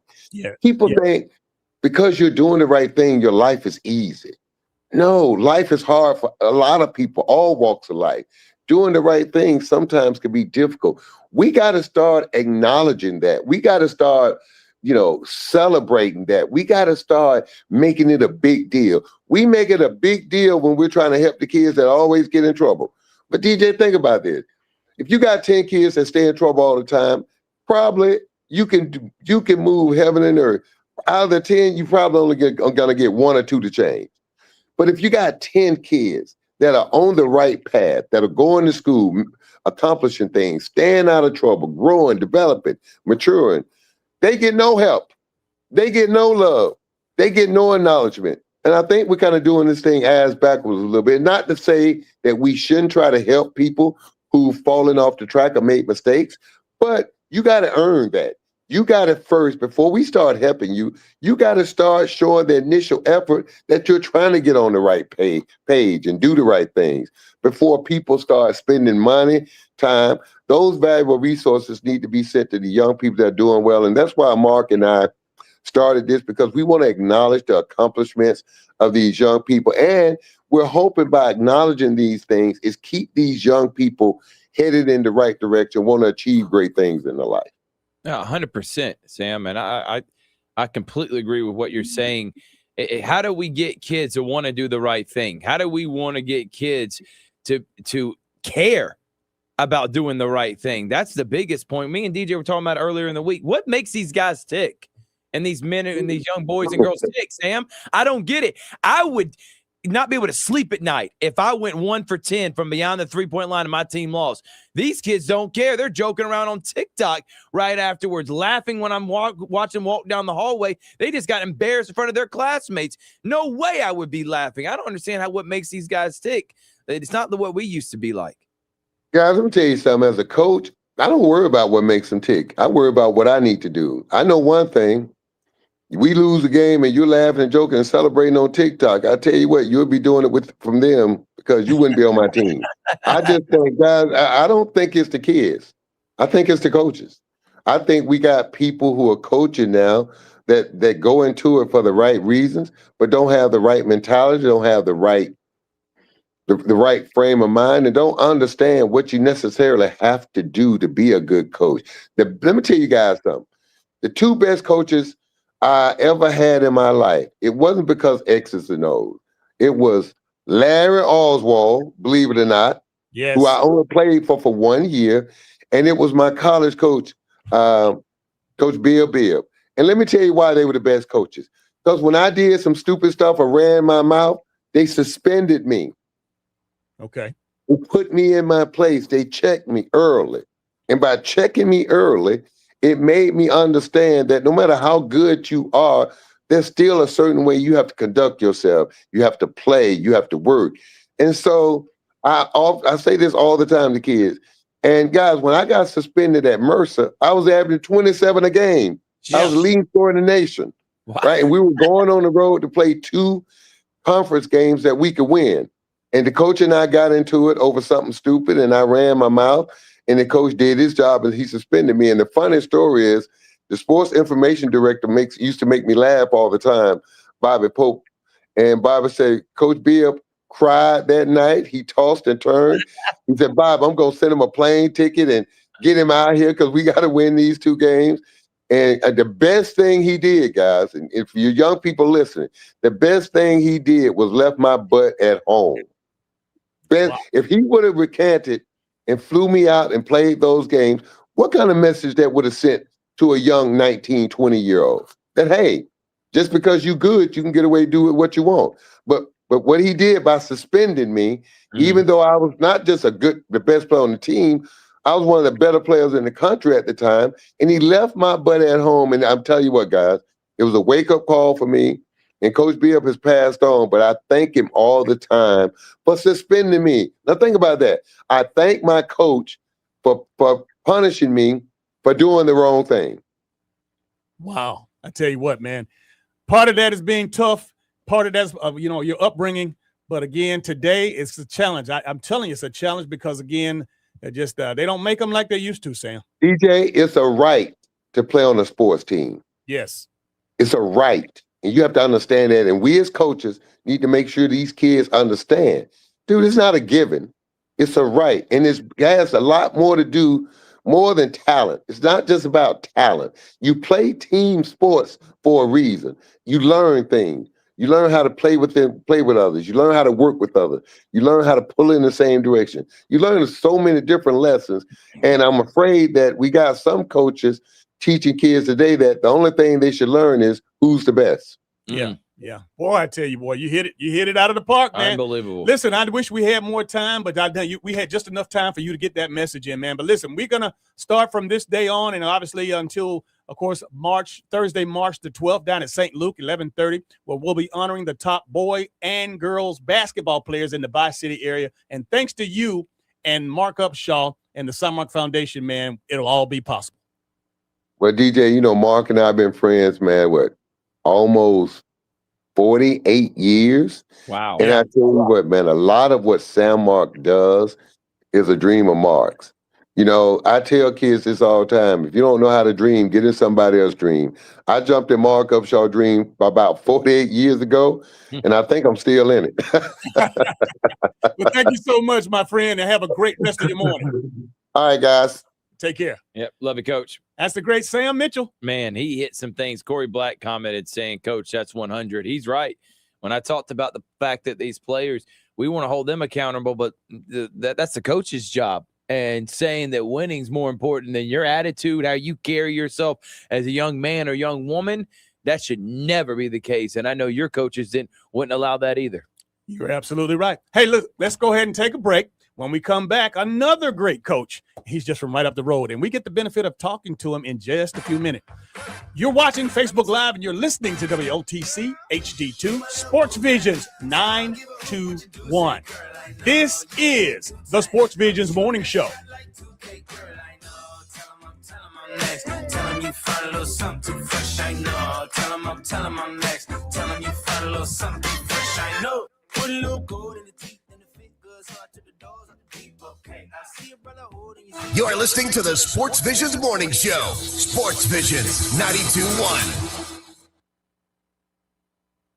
Attorney advertising. Blake Swan, 4751 Best Road, College Park, Atlanta, Georgia. 921-200-7066. Paid actor dramatization. Top dog does not mean we are the best. No guarantees of success. You see that dog right there? That big dog right there. Not the little dog. That's big dog right there. That's top dog right there. That's a big dog right there. You see that dog right there? That's a big dog right there. That's the dog that you call. If you get into an accident, that's the dog that you call. But any type of accident, big or small, life or death, you make the call. You call the dog. What the dog trying to do? Dog trying to bite him. What the dog trying to do? The dog trying to bite him. If you get into an accident, just call the dog. If you get into an accident, call Top Dog Law. Gotta pay attention to what I'm saying. Any type of accident, you call the dog. Big or small, Top Dog Law. The YMCA is just a starting line. For the true self blooms only when we find our purpose, what makes us tick below the surface. My why is diversity and unity, a safe space in my community, living with sincerity, giving every day my everything. With my why, I stand strong, seen and supported all along. It's a million faces in a mirror and everyone belongs. Find your why. Learn more at ymca.org for a better us. Big tax changes this year could mean a bigger refund, and Jackson Hewitt knows how to get you your biggest. You'll get $100 just to try us. That won't make you filthy rich, but definitely gas plus groceries rich. And since we know all the new tax codes, you could get thousands back, which would make you low-key loaded. Or at least wealthy adjacent? Go with our trusted pros and get $100 to switch. Rest easy. Jackson Hewitt's got your taxes, guaranteed. Limited time offer for new clients, participating locations only. Details at jacksonhewitt.com. Never have I ever called my sister from the finish line of my first marathon. Hello? You won't believe where I am. Are you running? Mile 26. I'm gonna make it. Switch to T-Mobile's 55 Plus plan and get iPhone 16e with its advanced camera system on us. Plus 2 lines for just $30 a line. Guys, I can't believe it. I knew you could do it, babe. That was amazing. Mom, how do you feel? I feel great. I can't feel my feet. Let's take a picture, and then you may carry me to the car. Share every stride, every mile, every memory on America's best network. Switch to T-Mobile's 55 Plus plan and get iPhone 16e on us and 2 lines for just $30 a line. With 24 monthly bill credits and 2 eligible portages on Essentials 55 Plus for well-qualified customers with autopay plus taxes, fees, and $35 device connection charge. Credits end and balance due if you pay off early or cancel. Contact us. Finance agreement 128 gigabytes, $599.99 required. Best mobile network in the U.S. based on analysis by Google Speed Test Intelligence Data 1H 2025. Visit T-Mobile.com.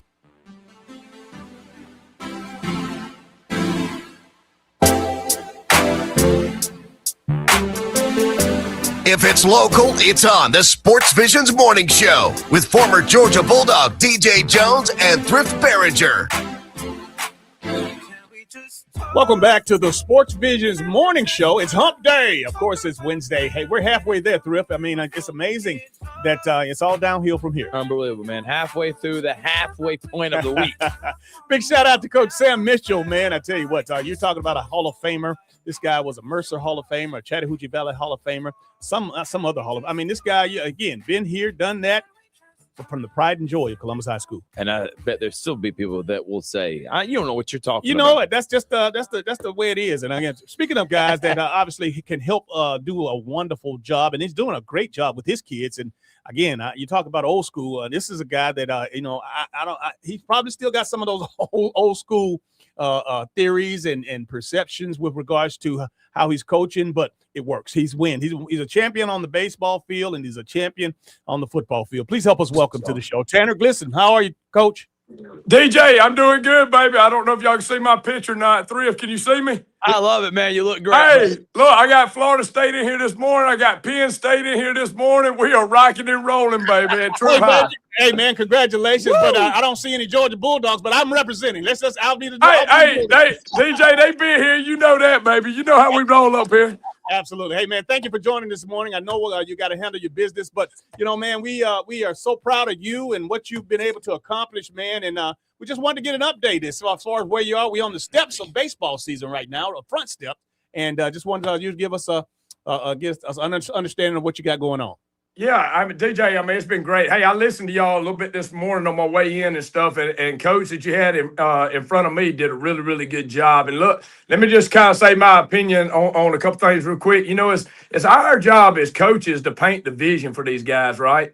Our biggest deal is we want to guys in the future and hold them accountable to reach that goal, right? I just want to say that first and foremost. I thought Coach did a fantastic job on there. But hey, we're rocking and rolling. DJ, a lot of pressure right now. We're preseason #1 team in the state in baseball. Got pretty much the whole team back. That didn't really guarantee anything. We talk all the time about pressure being a privilege, but this is a whole different team. I don't care how many guys you got coming back. Things change, dynamics change. Boys this age start finding girls, and they start driving vehicles, and they start doing all kind of crazy stuff, and thinking about how good they are. But we're excited about that.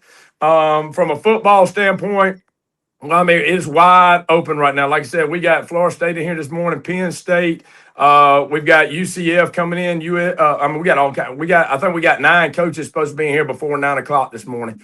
And so we're rocking and rolling. It's that same group of guys playing football and baseball pretty much for us. And we'll have 33 seniors next year in football. So we're bringing back pretty much, we're going to lose Garrison Edwards. He'll have one more season of baseball, but he's done with football. I don't know if y'all heard this or not, but Garrison just flipped his commitment from Murray State to Navy. Yes. So we're excited about that. Yeah, that's a big time deal for him. He went up there to the Naval Academy and fell in love with the place. There's a little bit of stigma about the Naval Academy and not being serious about football, and that's farther from the truth. They were like 2 plays away from being in the college football playoff this year. And so he's pumped up about that. But hey, life couldn't be better. Sometimes I don't know if it's first down or ball 4, but we loving it. But Coach, let me ask you this: with all of the different institutions on campus at one time, how do you? I know you're same. You got to be the same person, but how do you give everybody their undivided attention? Because they're all in there the same. You might want to say something different to Penn State that you say to Florida State. They might 100%. Dale McGee was in here yesterday, and those other assistants. But then you got the head coach in here with assistant coaches.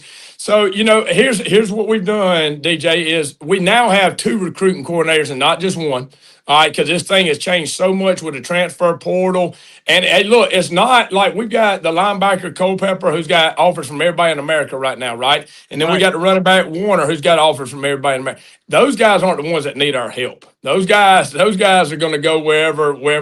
We don't even have to push a button, right? So it's the lower level guys that we got to make sure that we take care of. When Fort Valley State comes in here, we got to treat them the same way as we do Georgia. That's right. So we're not going to stop what we're doing. We're going to rock the weight room every single day. We got 3 coaches: J.C. Copa, Mario Walker, and myself, rocking the weight room, and then we've got 2 recruiting coordinators. So we really essentially got 5 coaches on hand for 90 minutes in the morning to help facilitate all that. They do a tremendous job, plus our athletic director. We've been doing it so long, DJ, I think we just kind of got it down to a science. Well, Coach, you definitely hit a hot spot with me when you said that, it's easy for those 4 and 5 stars. Those guys are already got the attention, but those guys that are don't have any stars or maybe 1 or 2 that you want to get some eyeballs on, that's where you make the most impact as far as I'm concerned as a head coach, as a leader of that football program, getting those kids that everybody don't know about, getting those kids in school. So here's what we do, DJ, and this kind of sounds bad, but bear with me on it for a second. You know, those college coaches that are coming here want something from us, right? They want one of our players, right? So they want a relationship with us. So we use those top tier players. Let's just say Jeremiah Culpepper. You know, I mean, he's got Alabama, he's got Auburn, he's got Florida, he's got whoever he wants, okay? We kind of use Culpepper to bring in guys to see other guys, if that makes sense. Yes. So, like, let's just say FIU was here yesterday, right, and wanted to bump Culpepper. Well, he's not going to FIU. If he goes anywhere down there, he's going to Miami, okay? But then we actually use Culpepper to get offers for people like Davis Munkus. And we're up front with Culpepper about that, and him being a team player, he's more than happy to do that.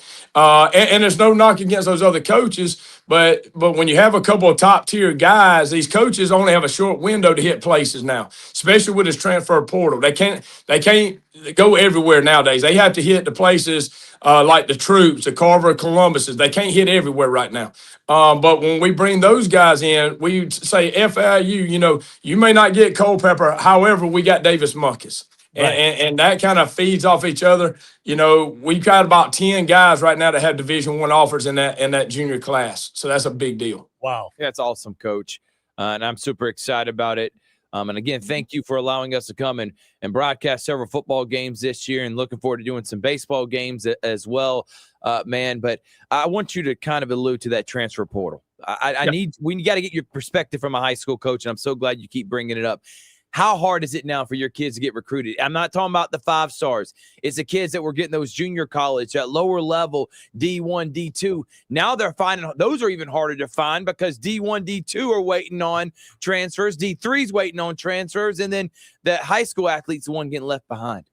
All right, Thrift, don't let this hurt anybody's feelings, okay? But I think one of my good friends, Dillingham out at Arizona State, said it the best. He said, if you don't like it, get out of the business. That's right. I mean, you got to evolve. You got to evolve. You got to keep evolving. So, look, let me give you a great example of something positive that happened for Troup High School, right? We had a kid coming out 3 years ago, Quay Moss. We couldn't find Quay Moss a home anywhere.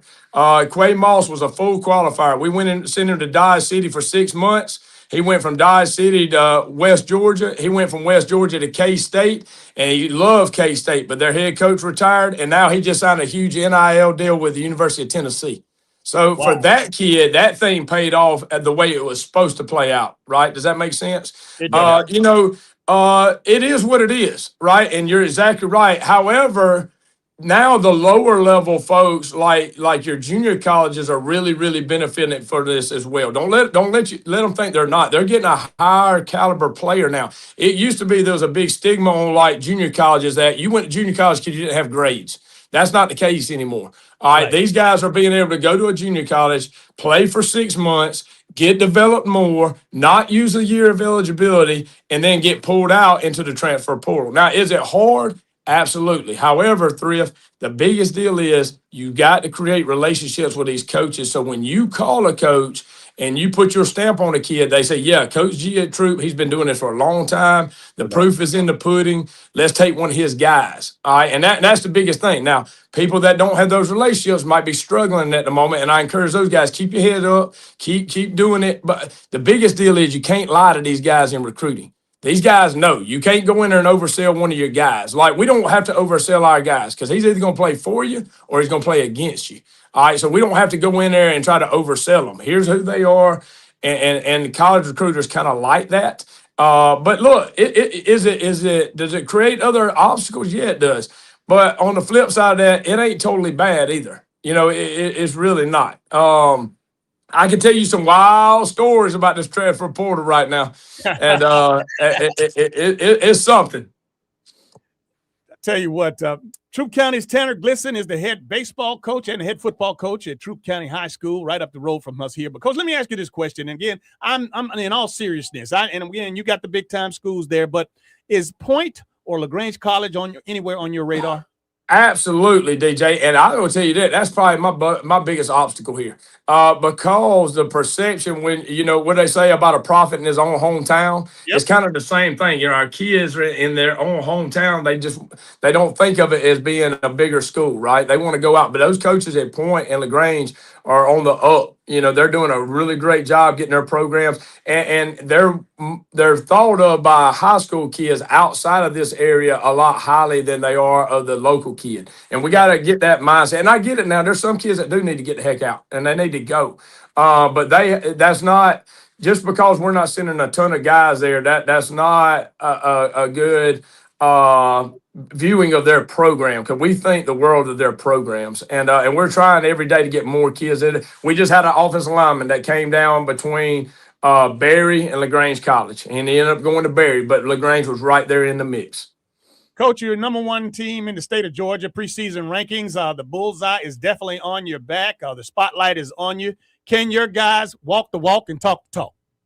Well, they're definitely going to talk the talk. I can't get them to shut their mouths sometimes when they're in the dugout doing stuff like that. But, look, the Troup type kid, the kid that's at Troup High School, is better when things are the toughest. These kids at Troup High School like it hard. They like it tough. Their parents want them coached hard. That's just, we don't know any other way. Me growing up in Manchester, I was the same way. J.C. Copeland runs the weight room here, same way. So, we're going to find out, but it's not going to be because they don't like it hard. Now, are we good enough? I don't know. We'll find out as season goes on. I will tell you this, DJ.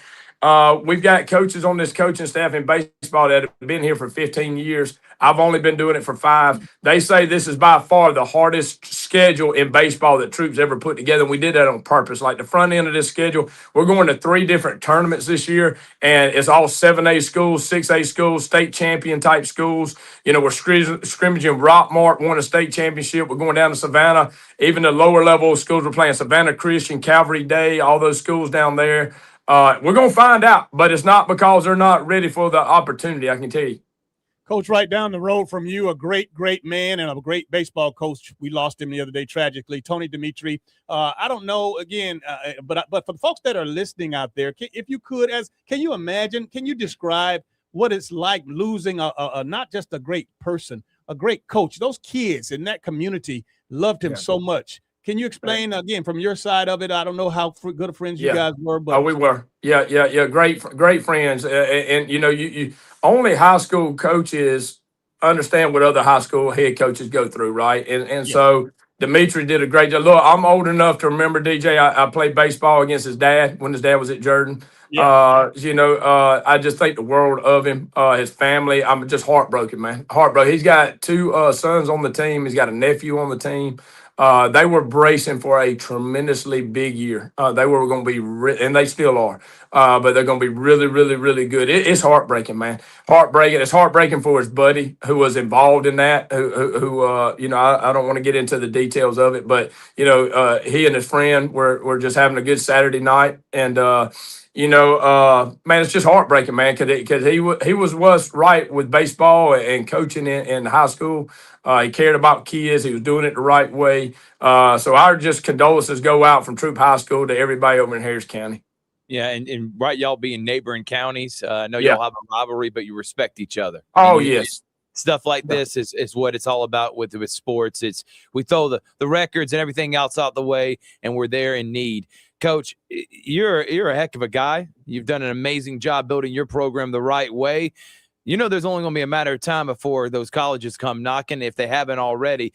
Why is Troup County a place you want to call home for a long time? And is there ever an opportunity out there to maybe go to an even higher level? Well, I appreciate you saying that. I'm here to stay. I've had opportunities to go be an analyst at certain places in college. My wife's the principal at our middle school. That's a real big piece in our community because that really helps us do what we do. And I've got a freshman daughter at Troy. I've got a junior football player here at Troup High, and I've got a 7th grader that's on the way. And this is home for us.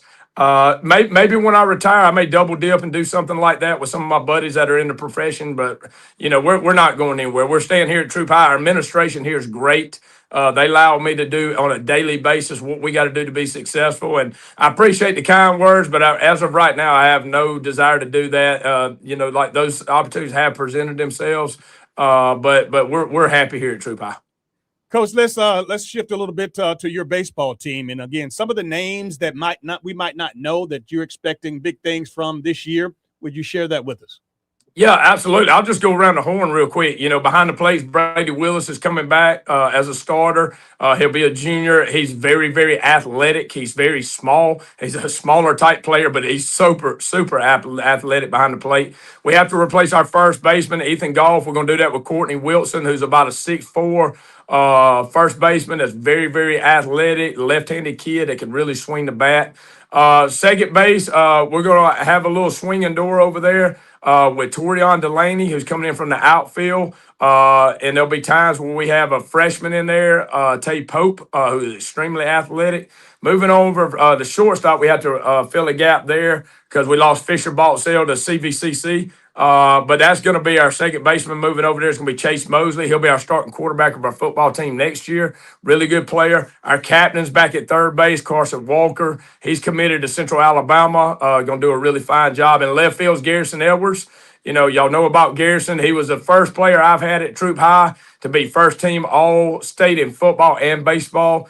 Davis Munkus, who's getting a ton of offers right now in football and baseball, is in center field. And then one of our wide receivers, who was a hero of the Pickens series, Trey Dean, will be out there in right field. We're bringing back All-State pitcher Jake Perry, Cason Spears, another preseason All-State pitcher. Rylan Cantrell, left-handed pitcher. Chandler Glisson can swing the bat for us as a DH. So we feel like we're in good shape, man, barring any kind of injuries. Good deal, Coach. The Columbus Clingstones is our minor league baseball team here. I'm sure you know a whole lot about it, the AA affiliate to the Atlanta Braves. Do you have an opportunity during the season to bring your kids down, or do you bring your family down? Yeah, we absolutely do. We've got a lot of folks that go down there from this area, our parents. I remember when it was the Mudcats, baby. So, I remember when it was the Astros. And, and so, we do that. They got a beautiful ballpark. They're doing it the right way. I'm glad to see baseball of that caliber back in Columbus, Georgia, man. That's great. Before you go, Coach, give us an update on those facilities up there, because y'all always building something, man. Y'all adding on all the time. Hey, look, I'll tell you this, DJ. Here's something that's going to blow your mind if you hadn't already heard about it. So we can throw a rock from Troup High School in our indoor practice facility into the new cricket facility that's being built over here. Wow. A $40 million cricket stadium is going up right here by Great Wolf Lodge. I think there's only going to be 4 of them in the United States. I have no idea about cricket. Somebody does, because they're putting $40 million into this thing. And so I don't know where that goes, but y'all might be hearing about some cricket stuff going on in Troup County very soon. How long ago did you got that information? They broke ground on it about 6 months ago. And so it's rocking and rolling. I don't know how far out this thing is, but we can see through the trees that it's happening fast. And I don't even know anything about it, but I guess we got to Google it and find more information because, we got to get schooled up on the cricket stuff, Absolutely, Coach. Hey, man, well, look, we appreciate you as always. We love the energy. We love the fact that you are the type of guy that we love leading our kids and showing them the way. Well, guys, I really appreciate it, man. I thank the world of y'all. Y'all do such a tremendous job. And I tell people all the time, man, what a great job y'all do. I hope y'all come to a baseball game, Thrift. Thrift, man, you got one of those voices for play-by-play that's great, man. It's off the charts, man. So, DJ, I appreciate you, brother. Much love. All right, my friend. You have a great rest of your morning, man. Thanks, Coach. Y'all do the same, man. Go Tigers. Go Tigers. I'm telling you, I love that guy, man. Man, that's what I'm saying. How could you not get fired up to play with a coach with that much energy? And I want to read a comment, DJ. Okay. JR Zoning. And I don't know if this is a diss to local coaches, but I'm going to say it anyway. Okay.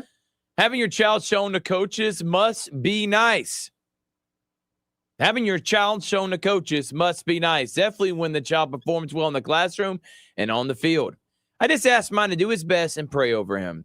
If no one else believes in him, his mother and I do. Congratulations to all the future scholars. Wow. I think that is a point It's of a powerful emphasis. message. It Yeah, is. yeah. And I hope a lot of the coaches are here exactly what Tanner does. And I'm going to be honest with you. I don't think that sounds bad. Having your star player, DJ, you probably helped when you had Georgia come down here. That helped other players from Carver end up going to Georgia. Look at all the guys that followed in your footsteps. It's okay to do that, and it's okay to utilize your best player to help other players. I'm assuming they want to do that for their teammates. I think ego is a problem, and with that, again, and again, like I say, this is one community. Yeah, we got 8 public schools and 3 private schools and several other schools on the Rift. But the bottom line is, if somebody's coming to see Thrift Barringer play, if Georgia, Alabama, and Auburn's coming to see, Thrift Barringer is playing against somebody. So that coach that's coming to see, or that scout that's coming to see you, Thrift, hell, he's not just looking at you. He's seeing your teammates, the people that that help you do what you do, and he's looking at the opposition. Right. This is on tape. This is on film. Parents, don't be so naive to think that these guys are just not looking at, because if your kid can play, and this goes to both sides. Yep. He's gonna stick out, and they're not gonna come down here and see a kid just that does something special and go back and they're not make note of it. It's a little different back when I played, because again, not only did this, and they might still do this when all those scouts coming down, and you saw them, and I love that fact that coach is such a promotions and marketing guy. He's got it figured out. Coach Tanner Glisson, he opened up his segment on this show today talking about and had the coaches behind him, and he had to tell them and prepare them and say, look, I'm going on the SportsVisions morning show, and I want you guys to be back here because I'm going to tell them and let them know that you guys are here. And he said what he said.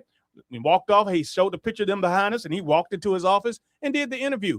But my point is, players and coaches, they talk about, they're each other's best cheerleaders. Now, again, like I said, when I was coming up and playing around here, they might be, if they were down in Warner Robins or if they're in Northside, or they would ask you, well, I'm headed up to Carver, Columbus, or I'm going up in to Chattahoochee Valley to recruit.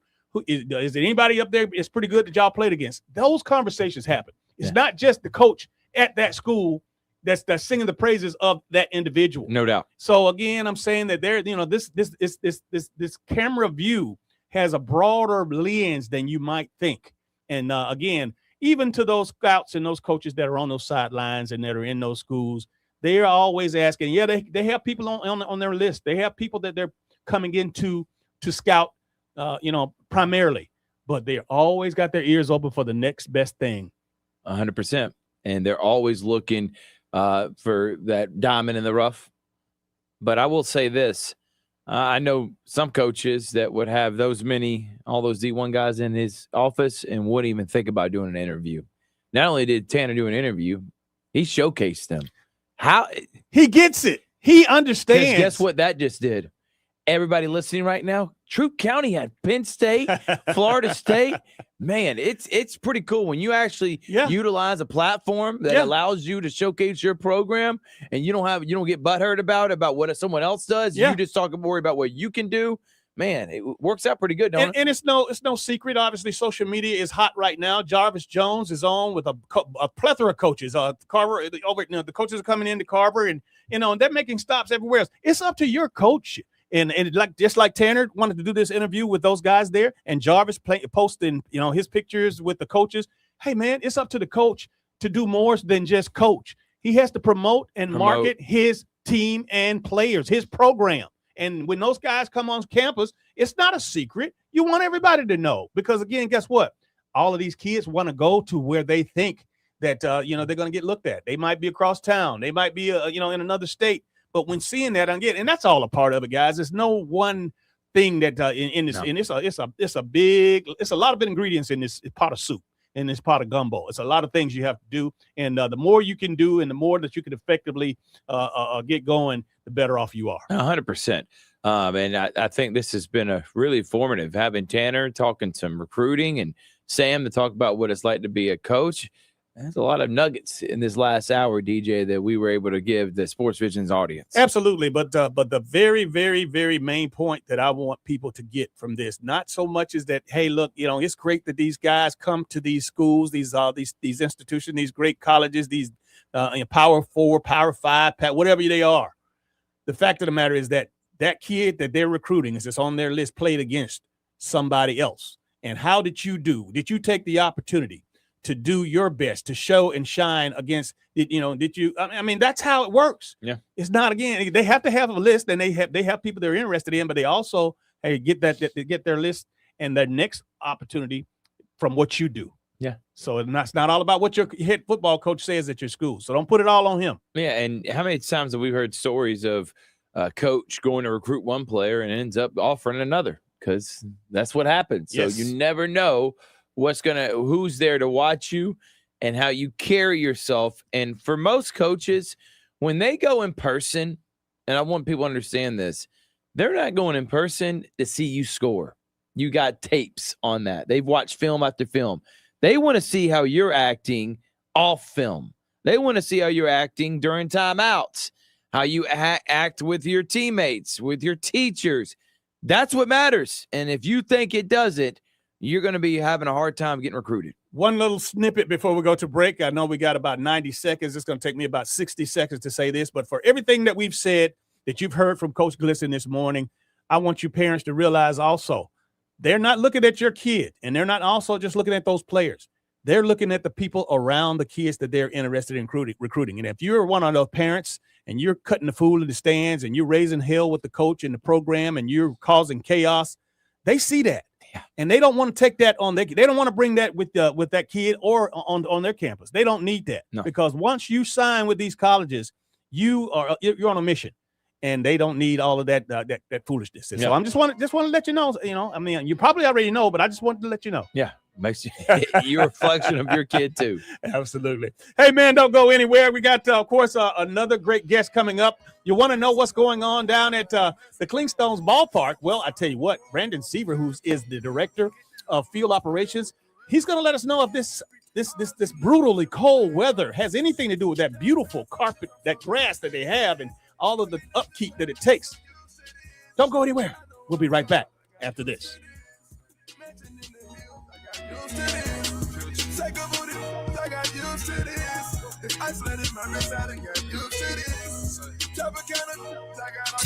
If it's local, it's on the SportsVisions Morning Show with former Georgia Bulldog DJ Jones and Thrift Barringer.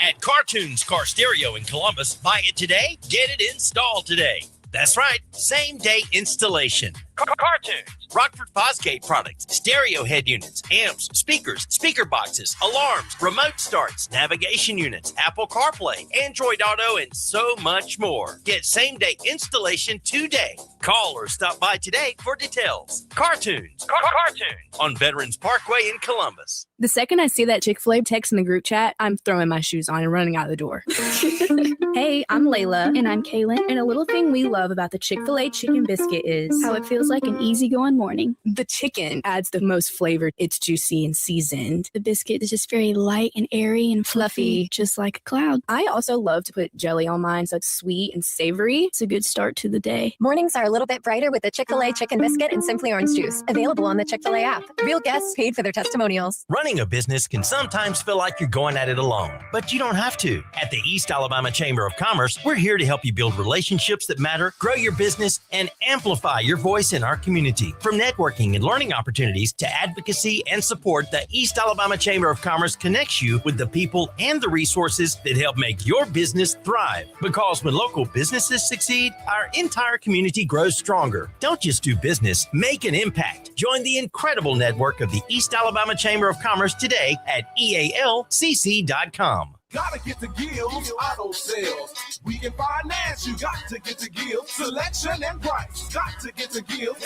Gotta get to Gills. Happy 40th anniversary to Gills Auto Sales. This will be a year-long celebration with inventory and deals like you haven't seen in a long time. Every lot in Gills' lineup is stocked with a car, truck, or SUV that you've been dreaming about. Hey, want to save more than ever before on the vehicle of your dreams during the 40th anniversary celebration? You gotta get to Gills.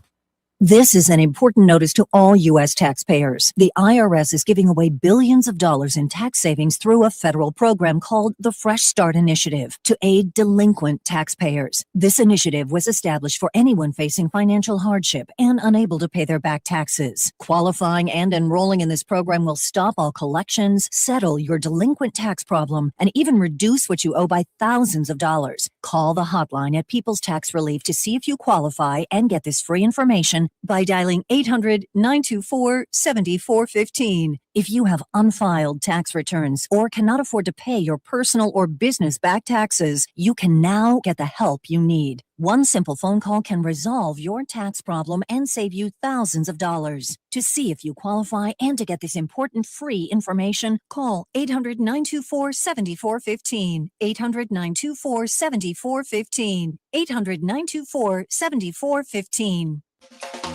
Lori's Furniture Express, your express way to saving. Are you looking for that special something for your sweetheart this Valentine's Day? Well, what about a new recliner from Lori's Furniture Express? They have over 100 recliners in stock, plenty of colors and styles to choose from. In fact, you could get matching his and her recliners, and that's only at Lori's Furniture. You're going to love this place. Alabama Highway 169 in Opelika.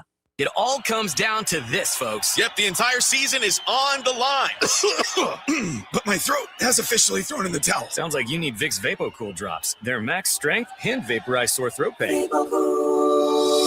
Whoa! These VapoCool drops hit fast. Speaking of fast, did you just see that play? Yeah, he vaporized that ball. That pun should have come with a penalty. Vaporize sore throat pain with Vicks VapoCool drops. Use as directed.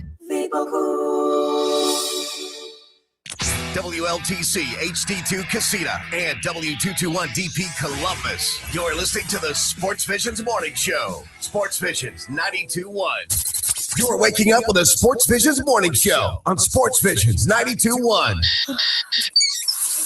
Now back to former Green Bay Packer DJ Jones and Thrift Barringer.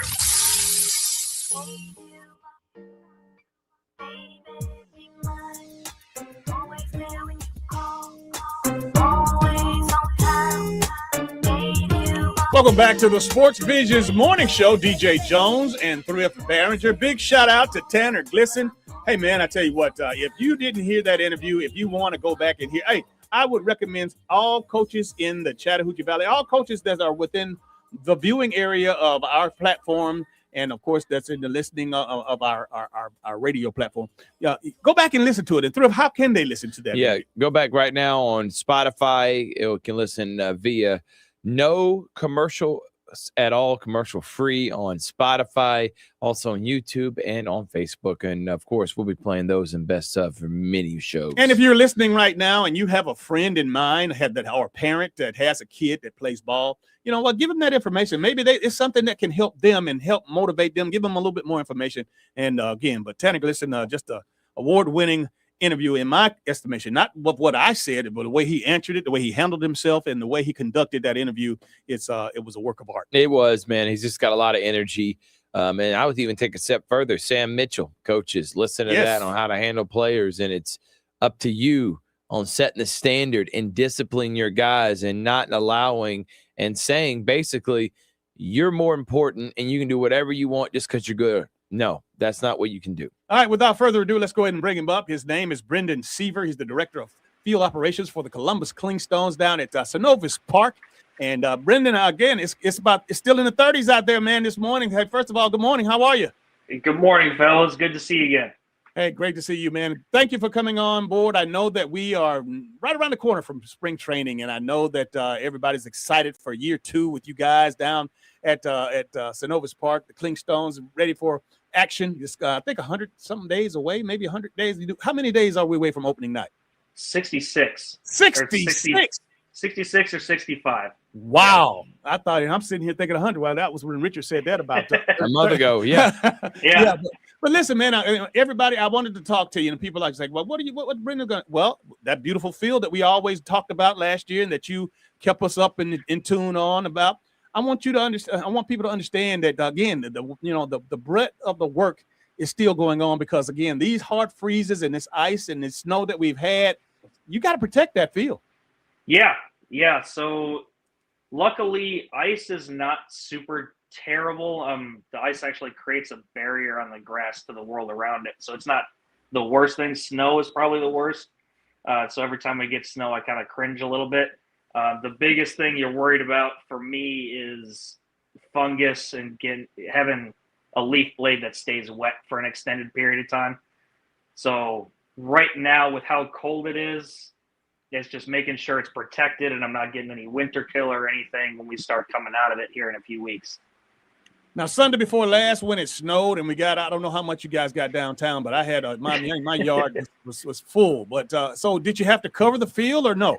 No. So we were at Columbus Airport, myself and my assistant, Danny, trying to get out of here to go to Texas for a Sports Turf Managers Conference. So we were sitting at Columbus Airport from about 5:30 in the morning till about noon when we finally got out of there.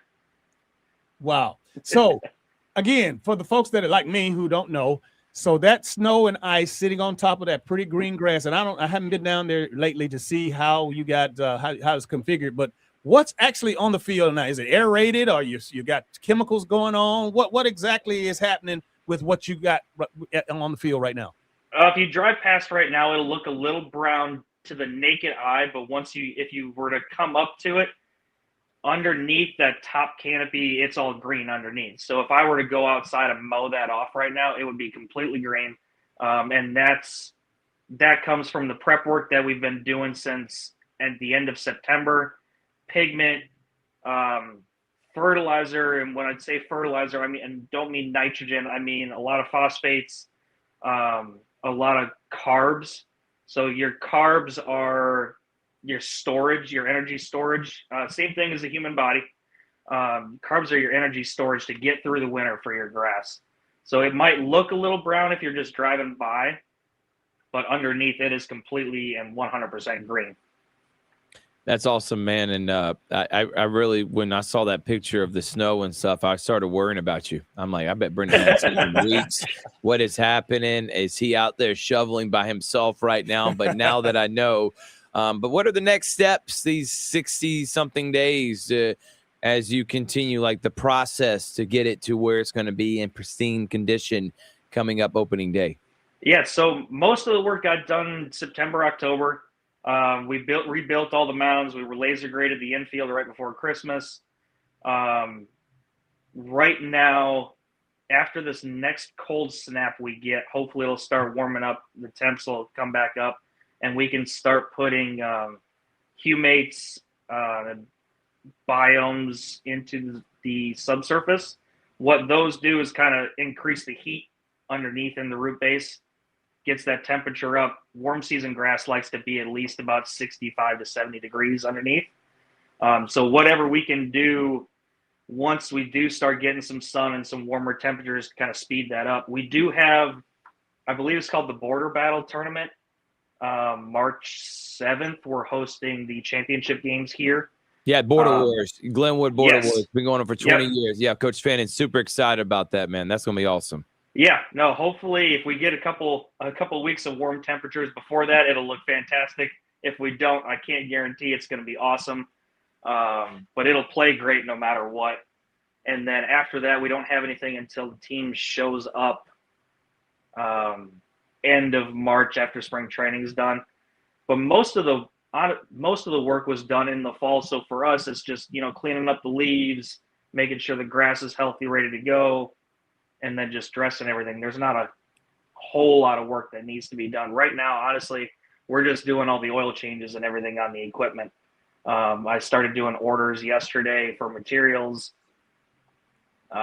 We're pretty ready to go.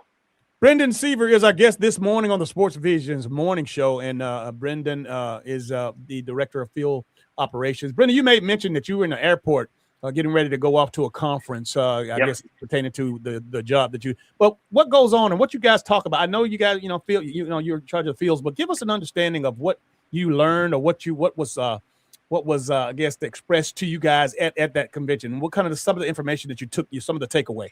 Yeah, so it's a week-long conference. It's geared towards, any turf managers in the country. You've got NFL guys, MLB guys. You've got parks and rec departments, county departments, minor league guys.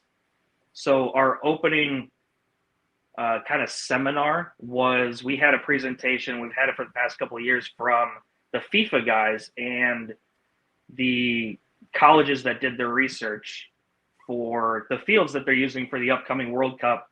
It was the largest investment in turf research in history over the last 5 years between the University of Tennessee and Michigan State. So just hearing about all the research that went on with that and kind of learning, and then both Danny and I went to different seminars about weed control, growth regulators, different practices that we can use. And then at the end, so Wednesday, Thursday, we have a seminar that is just professional baseball sports field managers. So it is 100+ minor league heads and assistants that get together, and we talk about our challenges, different things we saw this year, where we're finding interns at, just every topic under the sun that you could possibly imagine, just to get different perspectives, and maybe somebody has an answer that you didn't have throughout this year, and just to help learn and grow and just have those conversations with guys that I only see once a year at this conference. So it's also nice to catch up with them, see how their year went, and see if they have any information they can share. Brendan, we made mention of being only a few days away or a few weeks away from spring training. Now, you and your crew, do you have responsibilities? Do you guys go down to Florida, and do you have to participate at all? No. We wanted to go. My assistant, Danny, used to work for the Marlins, so we were going to try and go down to the World Baseball Classic for a few days, but we just couldn't make that work. So we don't have anything, any responsibilities with spring training. I do miss it. I came from a spring training complex. The energy you feel on that first day of spring training, like baseball's here, I think is unmatched, at least from my perspective and as a fan. So I do miss that a little bit, but no, we don't have any responsibilities to go down there and help out. Brendan, we'd love to have you on. And again, this platform is just so diverse. And, we oftentimes in the back of our heads are looking for opportunities for young people to think about careers. And obviously this is a great one as it pertains to athletics. You don't have to be a player, but obviously, again, as a director of grounds or fields or whatever title it is, there is a career opportunity. And I want you to express that as you always do when we have you on. Yeah, absolutely. No, not even just grounds. In any position that you can think of, there's that same thing for any professional organization, whether it be facilities or tickets, grounds, cleaning, ticket sales. There's everything you can possibly imagine under the sun. And I would love to say, grounds, you want to come work for me because I like having more people, but if it's anything that you're interested in, most major league teams have traveling secretaries. So if you're a travel agent out there that wants to get into baseball, there is a role for that as well. There's anything under the sun in professional sports, and we're always looking for good people.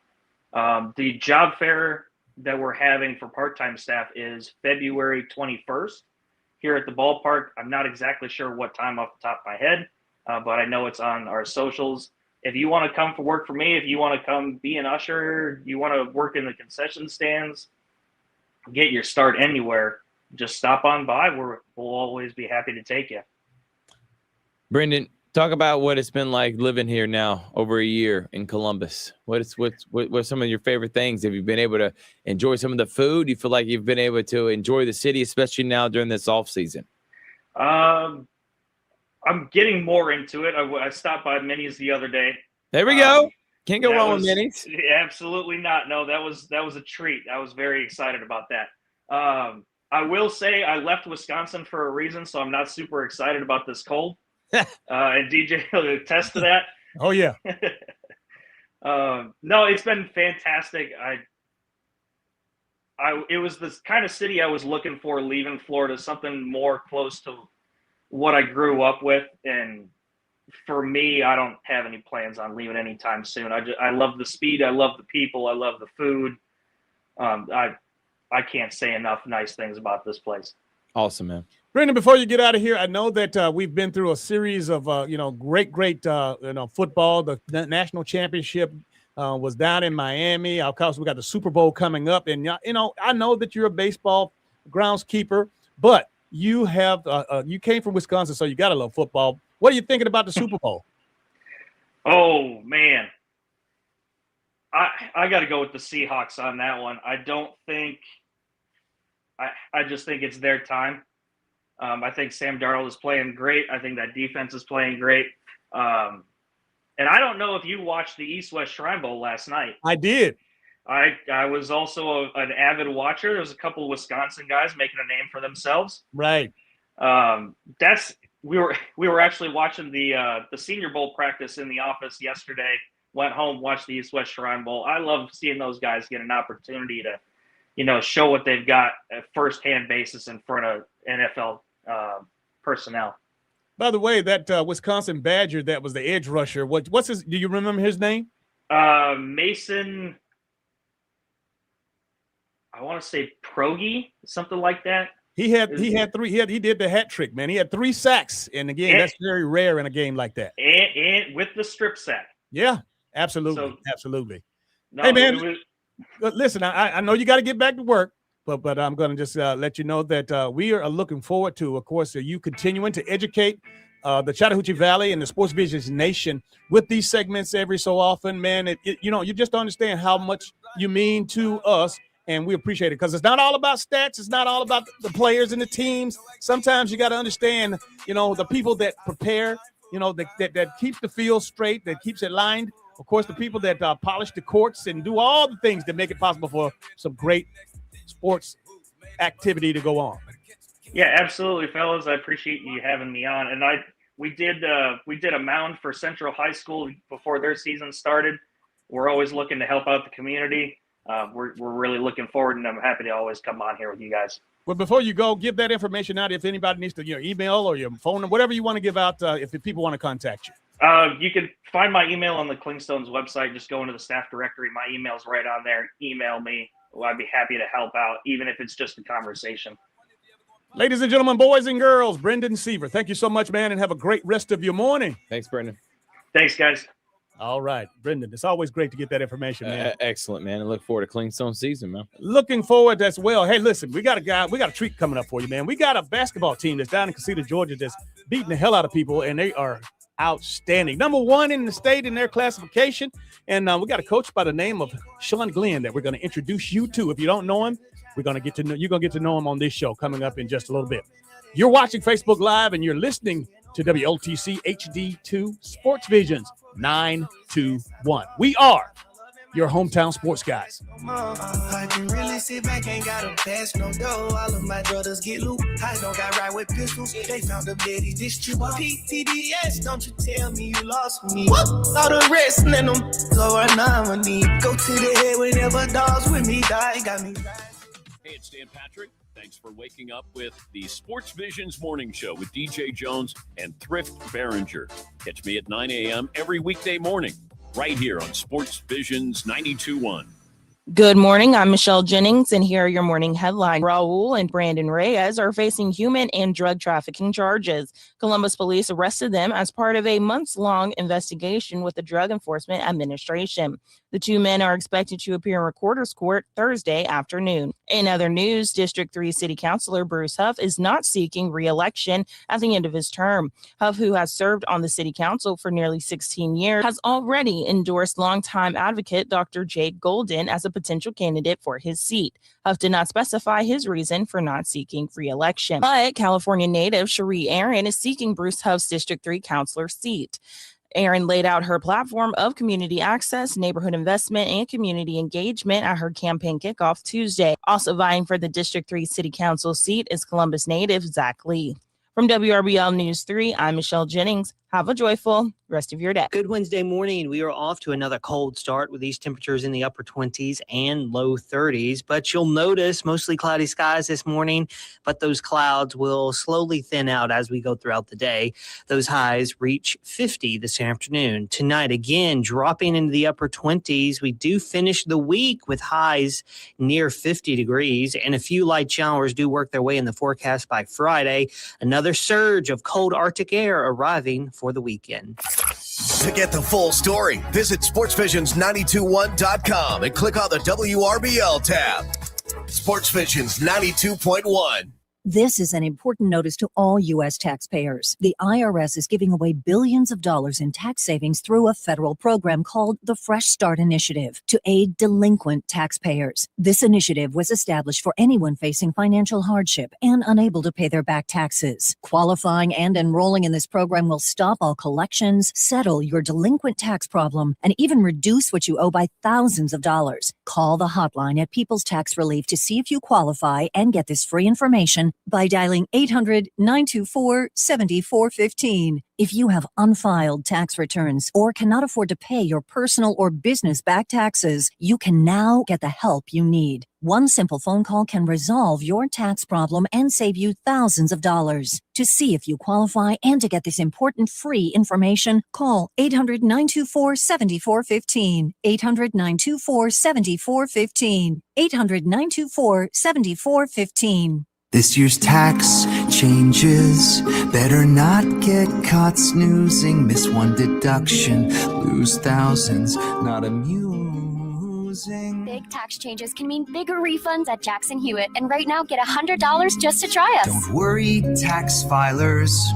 If money is tight, get $100 from Jackson Hewitt, so you'll sleep better at night. Limited time offer for new clients. Participating locations only. Details at jacksonhewitt.com. The Herd with Colin Cowherd, 12 to 3 on SportsVisions 92.1. Now back to the SportsVisions morning show. Here's Carver Tigers legend DJ Jones and Thrift Barringer.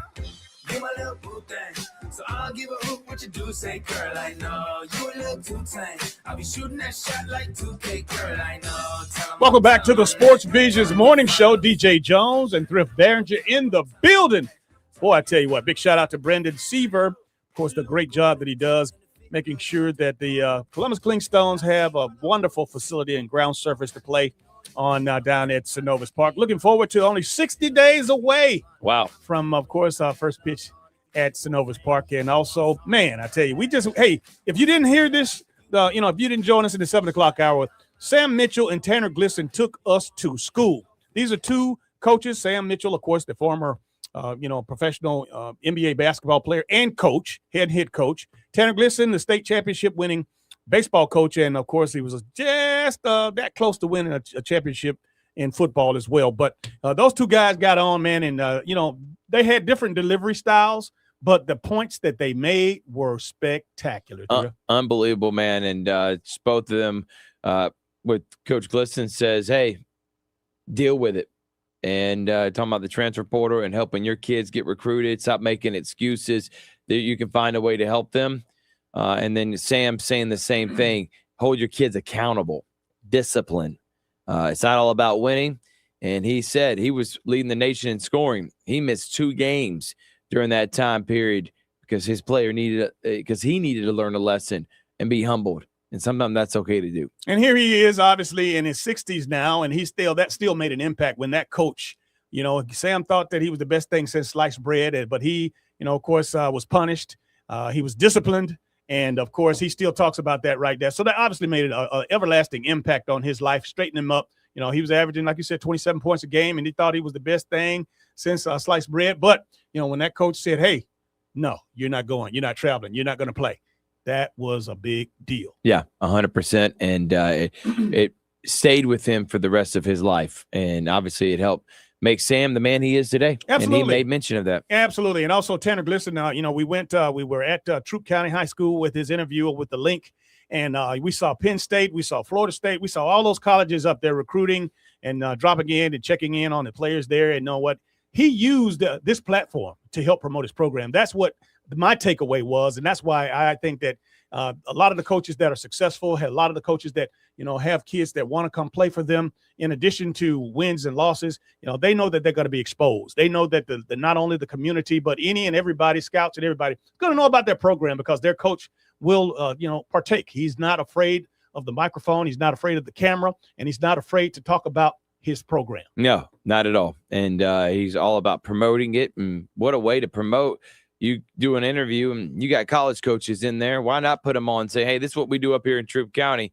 If you don't do that, shame on you. Don't hate on Coach Glisson for wanting to do it. I don't think that's braggadocious. I don't think it means he's putting it in your face. And if you don't like it, do something about it and bring him to your school. Absolutely. Without further ado, let's go ahead and bring him up. He is the head ball coach of the basketball team down at ChattCo. ChattCo, of course, his name is Coach Sean Glenn. Welcome to the SportsVisions Morning Show. Good morning. How you doing, Coach?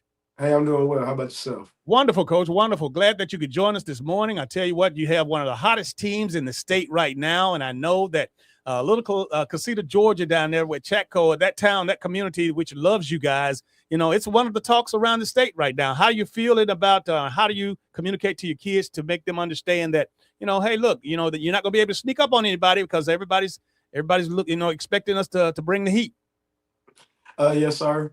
The kids, they're aware of this. Every time we play a team, we get their best shot. A lot of the times the game's usually pretty close in the first half. And towards the end of the game, we're able to pull away. And I attribute to that. I tell the kids that the reason that is because everybody wants to give us their best shot. We have their respect, and we have to respect the opponent just as well. That's the one thing that can hurt us if we lack respect. We got to make sure we respect everybody, give them their due diligence, and we have to go beat them. They're coming to beat us, and we need to try to beat them.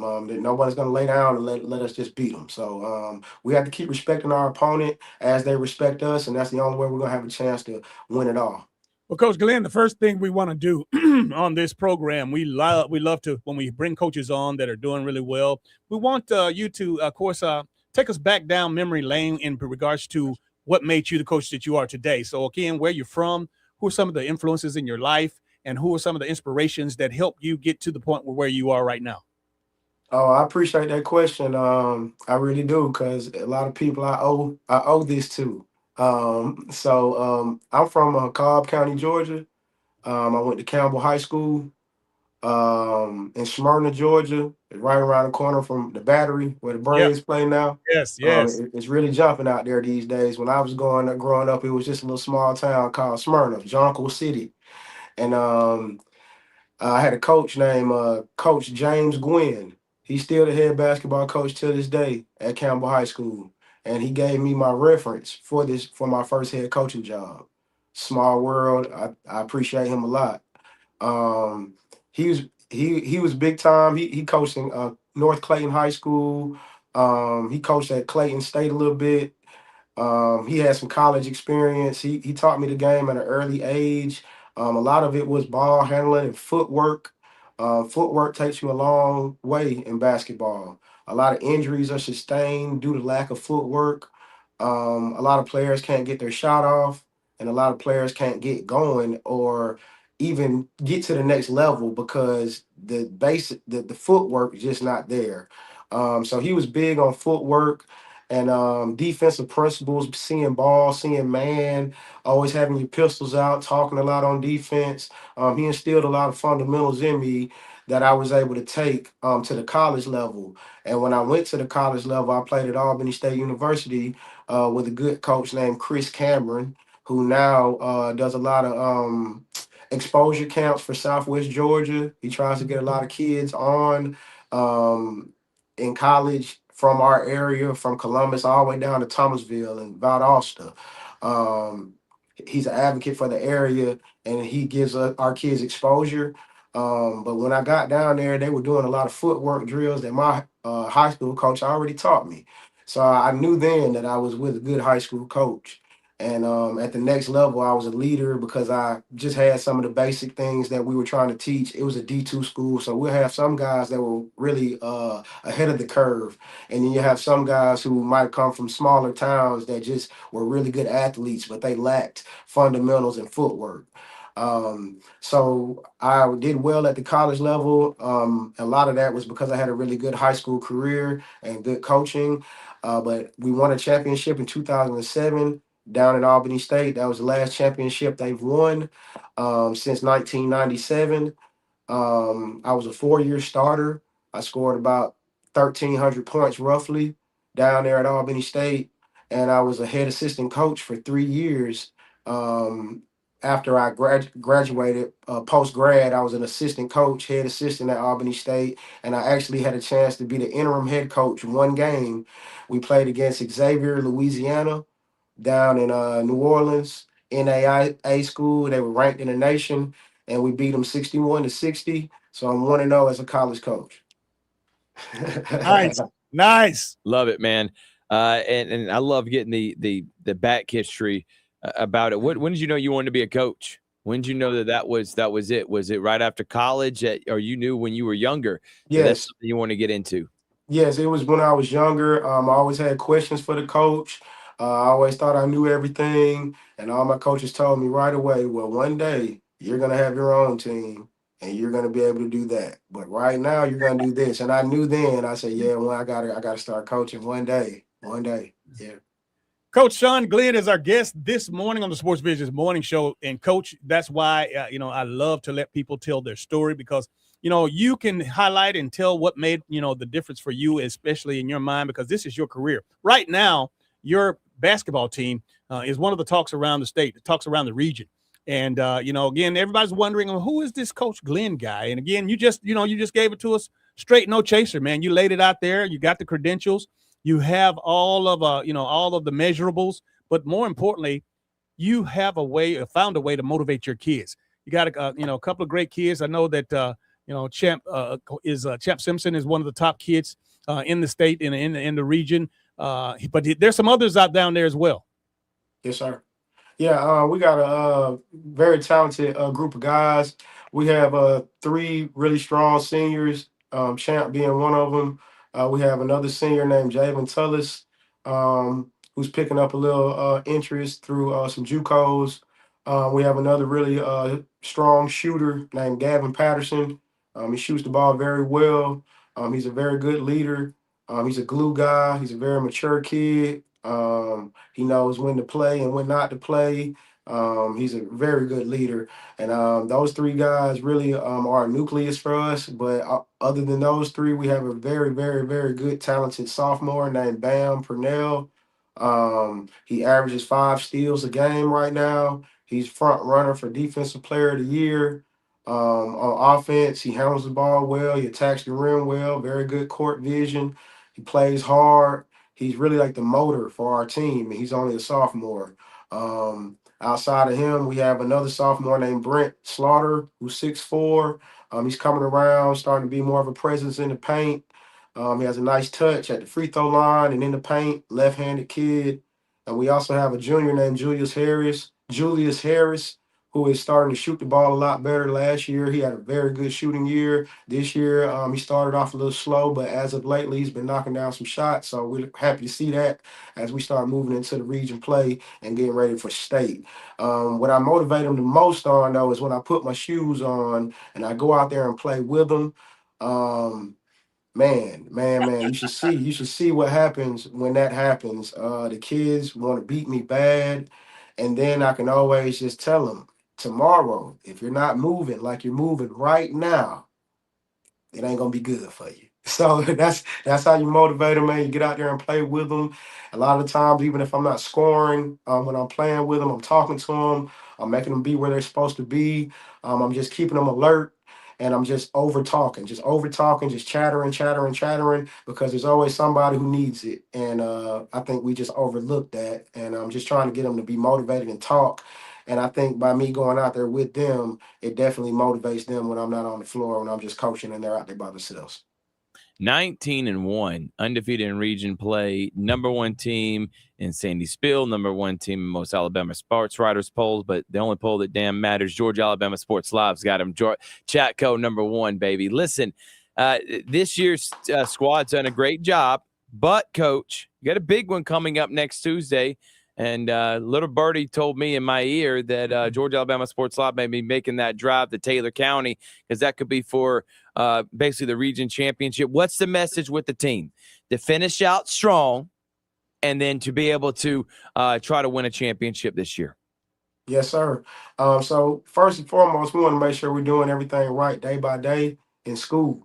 We want to make sure we're coming to school on time, going to class, keeping our pants pulled up, keeping our hoods off our head, no phones, no headphones, no earbuds, because small distractions like getting in trouble in school, they do carry on to the court. You can't feel bad and play good. And a lot of the times people have bad things that happen to them just by making bad decisions.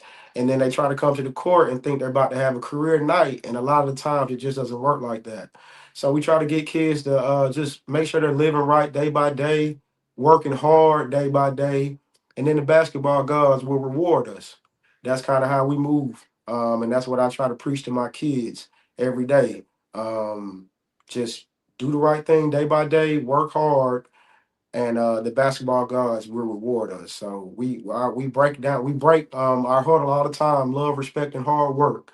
And those are our values, and that's what we try to stick by. Coach, I want to talk adjustments right now as it pertains to you and your career. You grew up in Metro Atlanta, obviously the big city. I mean, I know you might have been in Smyrna, but at the same time, you were right there, in Atlanta, and what is considered now, it is Atlanta. You said you're right around from the Battery. And then you went to school in a smaller town, of course, in college. And, of course, you had the opportunity to make some adjustments from the big city to a small town, that even now coaching in a smaller town, in, of course, ChattCo down in Casita.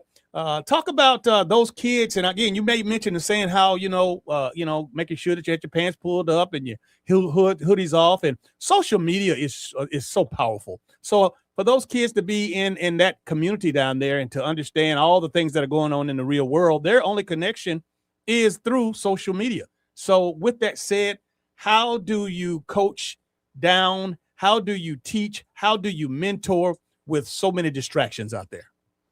I think it's all about exposure. If you can get the kids out and get them to see things, get them to see new places, new people, see new levels of teaching, then they will be able to grasp some of these things, and they won't be so caught up in what they see every day. They'll have a higher understanding, and they'll know that there's something beyond what they see in social media. So we try to keep them exposed to a lot of good coaches, a lot of good mentors, good camps, exposure camps. We try to have different awareness nights, like cancer awareness night, military awareness night, just different things to keep them motivated and to keep their brain occupied. My father is from Cairo, Georgia, so I do understand what it's like to be in a small town. And I think that's one of the things that helped me while I was here, just having a little background from Cairo and being able to kind of connect that to Casita. It's a little slower, got to be a little bit more patient, and you kind of got to start from the rooter to the tutor, right? Don't want to skip any steps. That's right. So, yes, sir.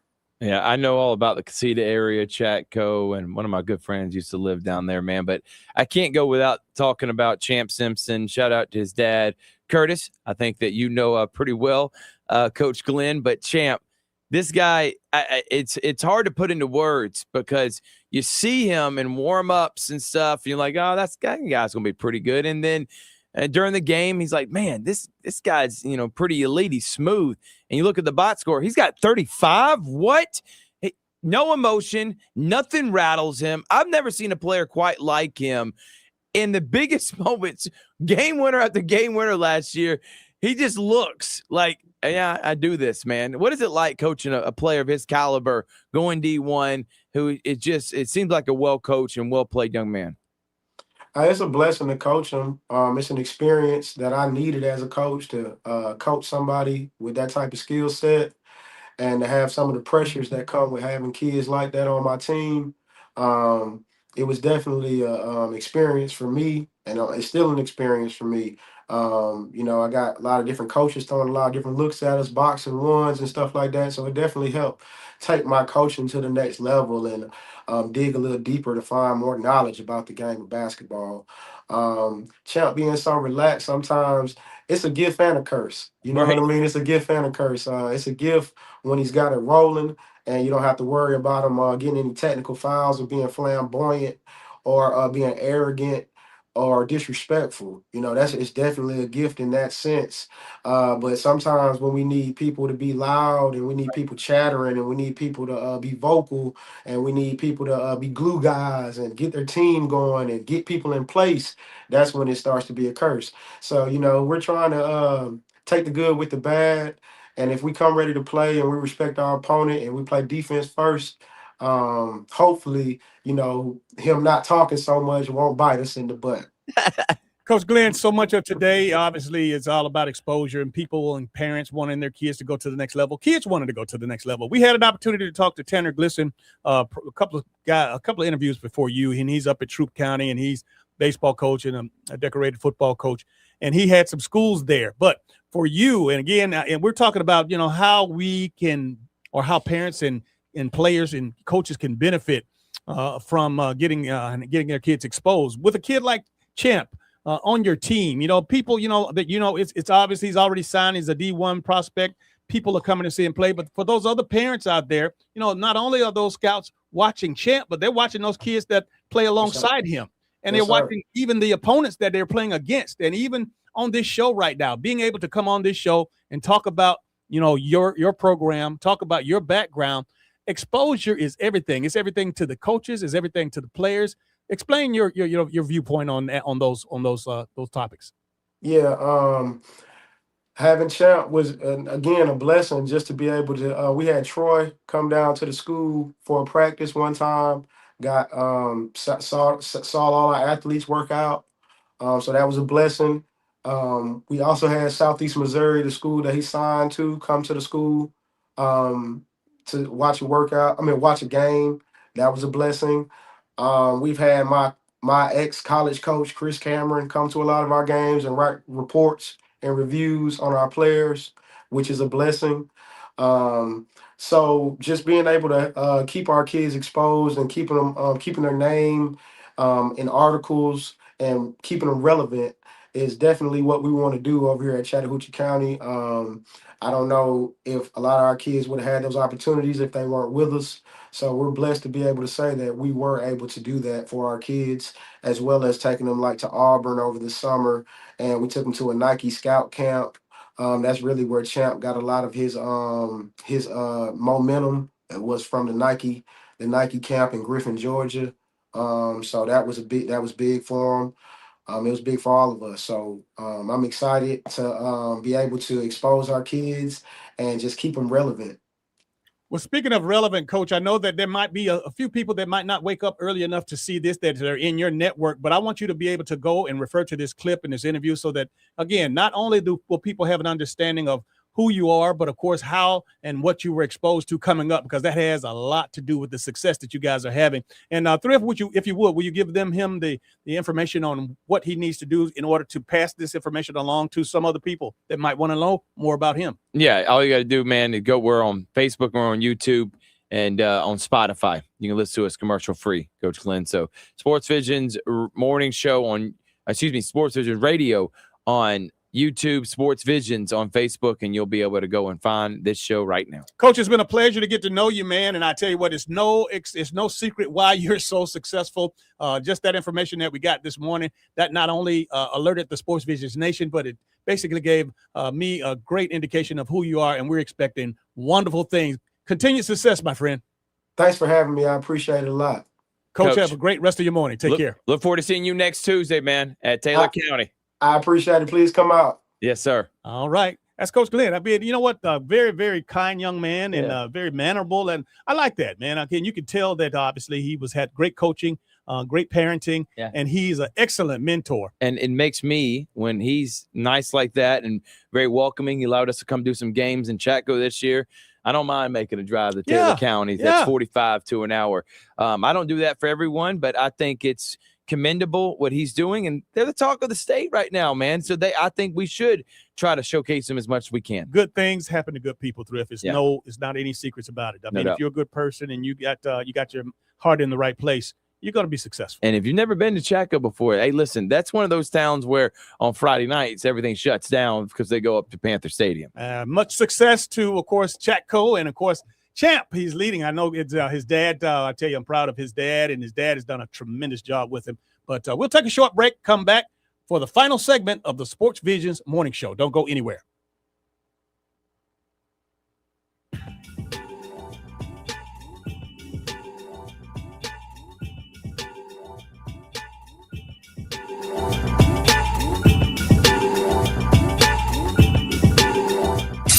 If it's local, it's on the Sports Visions Morning Show with former Georgia Bulldog DJ Jones and Thrift Barringer.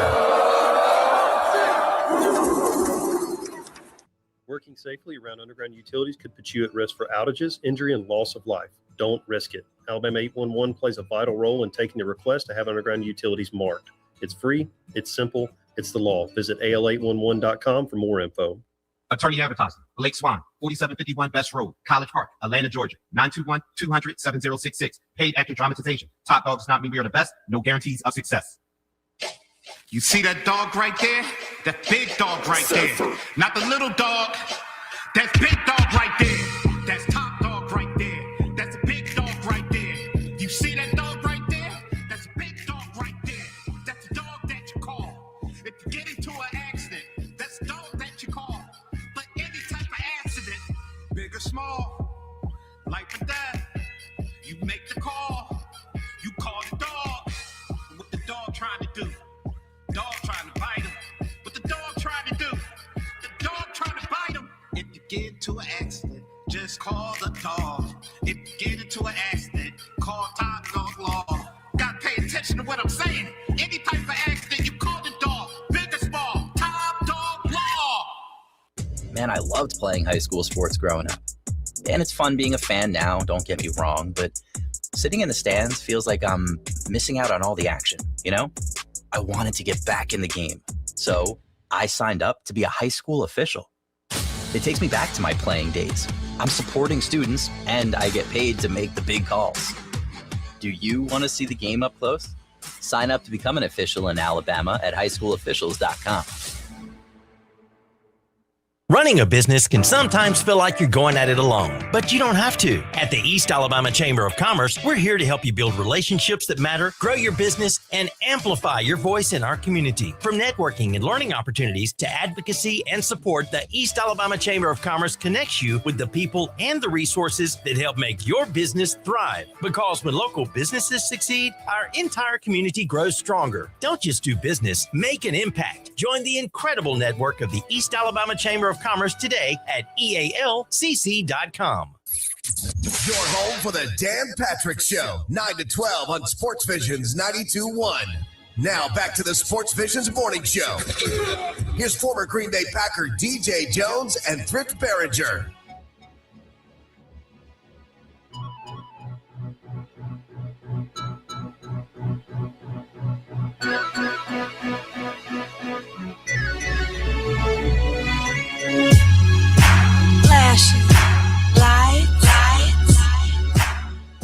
Welcome back to the Sports Visions Morning Show, the final segment for today. Big shout out to Coach Sean Glenn down at ChattCo in Casita, Georgia. Boy, 19-1, number one in the state. Man, they're not going to sneak up on anybody. Shawnee Glenn and the ChattCo Panthers. Hey, if you hadn't seen Champ, I'm going to set the stage for you. Is he box office? That's a smooth brother. Is he worth the price of admission? That guy has got the quickest handles. He is, I'm telling you, I've never seen a smoother score in my life, effortlessly. Listen at him, Kirk. Listen at him. I'm telling you, I've said it over and over again. And guess what? Him and Braylon went mano-a-mano against each other a few weeks ago, man. But we got some elite talent. You know, we talked about it last year, DJ, and we kept saying over and over again, I was the main one. when are we going to get that D1 caliber basketball player on the boys' side? The girls' side keeps seeming like we see more and more girls go on to the next level. Jabria Lindsay's another one. Yeah. Who, by the way, 3,000 point. Congratulations to her. They have senior night this Friday, and really proud of what Jabria was able to accomplish. But I'm starting to see more and more talented boys players come around. I think they heard the message with Braylon, with Champ, Mackay. We got 2 guys to sign D1, and Corey Black said it. That's out of 33 in the entire state. 2 of them right here in this area signed D1 scholarships. Good stuff. Big shout out to, of course, Debbie Crowell, who's listening in this morning. We appreciate her. JR Zoning, thank you for listening. Jeremy Howard, David Boyd, Corey Black, David. Yeah.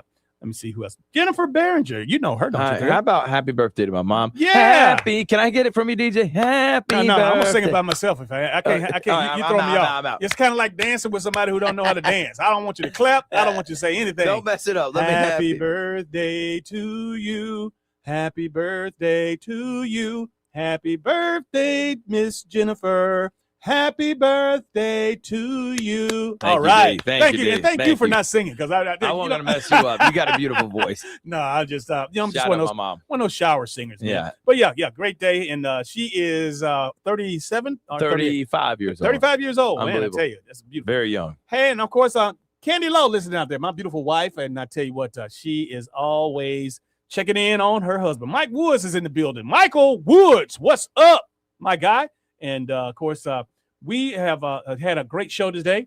A lot of wonderful people on board. And again, you know what? This is the platform. This is the place to be through.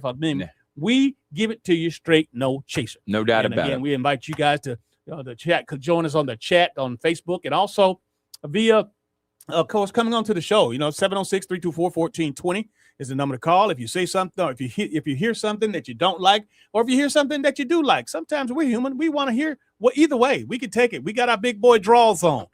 What we say, everything we say, it ain't the business. We don't know all things in the universe. And we are the first to tell you that. Exactly right. By the So if way, you think you know everything. Yes, I'm the leader of knowing everything. No, I don't proclaim to know everything, and nor do I even try to BS my way into it. Now, I'll have a conversation with you and ask questions and be intrigued, but doesn't mean I'm going to sit there and try to explain. I hate those people that overtalk and try to think they know everything. Those are the worst. By the way, shout out the Kendrick Cherokee girls. Yep. Got their first win in 43 tries last night. They haven't won a game That's since what's up. 2024. That's what's up. And the Kendrick Cherokee girls, Taylor Farley, finally get a win last night over Jordan. So congratulations for them. I think that's commendable, and we need to talk about it. So congratulations. And I was telling you a couple of, I think the other last week when I think Kendrick and Carver were playing, and once upon a time you mentioned the Kendrick Cherokee's name, especially the girls. Man, your heart would just skip a beat because oh God, Sterling is bringing it, because they struck the fear of God. They did in the programs. That's not been too long ago. Yeah, listen. I used to make fun of my friend Cam Baker because I said, you understand, most people show up for, after the girls' game. They want to watch the boys. Right. Here at Kendrick, they leave after the girls' game. And he started getting mad at me. I'm like, it's the truth, man. That's back in the day with Sterling. That's how they were. Can I give you one better than that? Let me hear. When Columbus High School several years back were so good, the girls, they played the boys' game at the 6 o'clock, and then the girls played the late game. Yeah. Hey, listen, I'm glad you brought that up. Yeah. I'm putting that out there. Coaches, if your girls' team is better, and I'm going to bring up an example, and I don't care if anybody gets mad. It's the merit system. That's all it is. Next week, Carver Hardaway play. Okay. Carver Hardaway girls went down the wire last time you were there. It was one of the games of the year. Yep. Both of them are playing for top of the region. The boys game, Hardaway boys have not won but one region game all year. Carver's undefeated. Yeah. Last time they played, Carver won by 70. Maybe put the boys game first right after JV, and let the girls game that was packed, went down the wire, let that be the night game. Why can't we switch it up sometimes? It doesn't have to be girls and boys. Whoever's the best, let them go last. Now, I would say this, and now, this is a little late into the season. And it is. It's hard to do it now. Yeah, but consideration needs to be made because, again, that's and that was a great thing that they did. Because at Columbus during that time, because they had a couple of SEC players on that team, females that went on, and it was unbelievable. I mean, it was just it was incredible. And people thought that they were out of their minds for doing it that way, but it made sense and it worked out. It did. And listen, I understand it.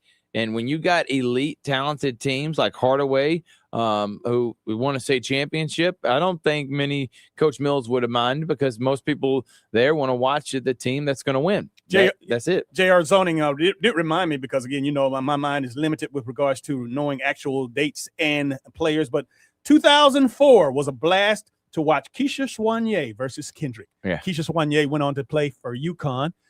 She was a star player over at Columbus High School, and then that was during those days with Sterling. Man, you talk about excited to see a basketball game, boys or girls. I mean, that's where Keisha Soigné, one of the top players this side of a Loretta Cobb to come out of these. I mean, and they were at the same school. Keisha Soigné. Yeah. I don't know if you remember that name or heard that name. She could play. Oh my gosh, she was phenomenal. Yeah, back in the day, and there's always I just start thinking about back in the day watching guys that could just literally fill it up, and I thoroughly enjoyed watching. Spencer had some guys that I would go and watch, and really one of my favorite teams of all time is Jordan 2006, 7, 8. The running Red Jackets. Terrence Hill, C. Peterson, Winford Ivory. I mean, they had an elite team. They weren't very big, but they could score, won a state championship. One of my favorite teams, Coach Gerald Turner, did an amazing job with that Jordan team. Well, don't get me to start talking about basketball because not only did I play during the 70s, but you going back to the early 70s, and again on that hill, it was special. And again, even just coming down and calling, being around in broadcasting sports for the last 30 years, man, I've seen some phenomenal boys and girls basketball play. Larry Boyd. Yes, right. Wasn't it Larry He's the Boyd? white guy that played for Curry on the hill. That's right. Remember, we had him on a few years ago. Could fill it up. Man. Absolutely. Hey, Thrift, you hear the music, you know what that means. That's going to do it for this edition of the SportsVisions Morning Show. On behalf of Thrift Barringer, I'm DJ Jones, reminding you to keep your eye on the ball. I feel it coming. Time is of the essence. I try to teach you. You're listening to the Sports. You've been listening to the SportsVisions Morning Show with DJ Jones and Thrift Barringer. Brought to you by Global Diagnostic Services and the Finley Firm. This is SportsVisions 92.1.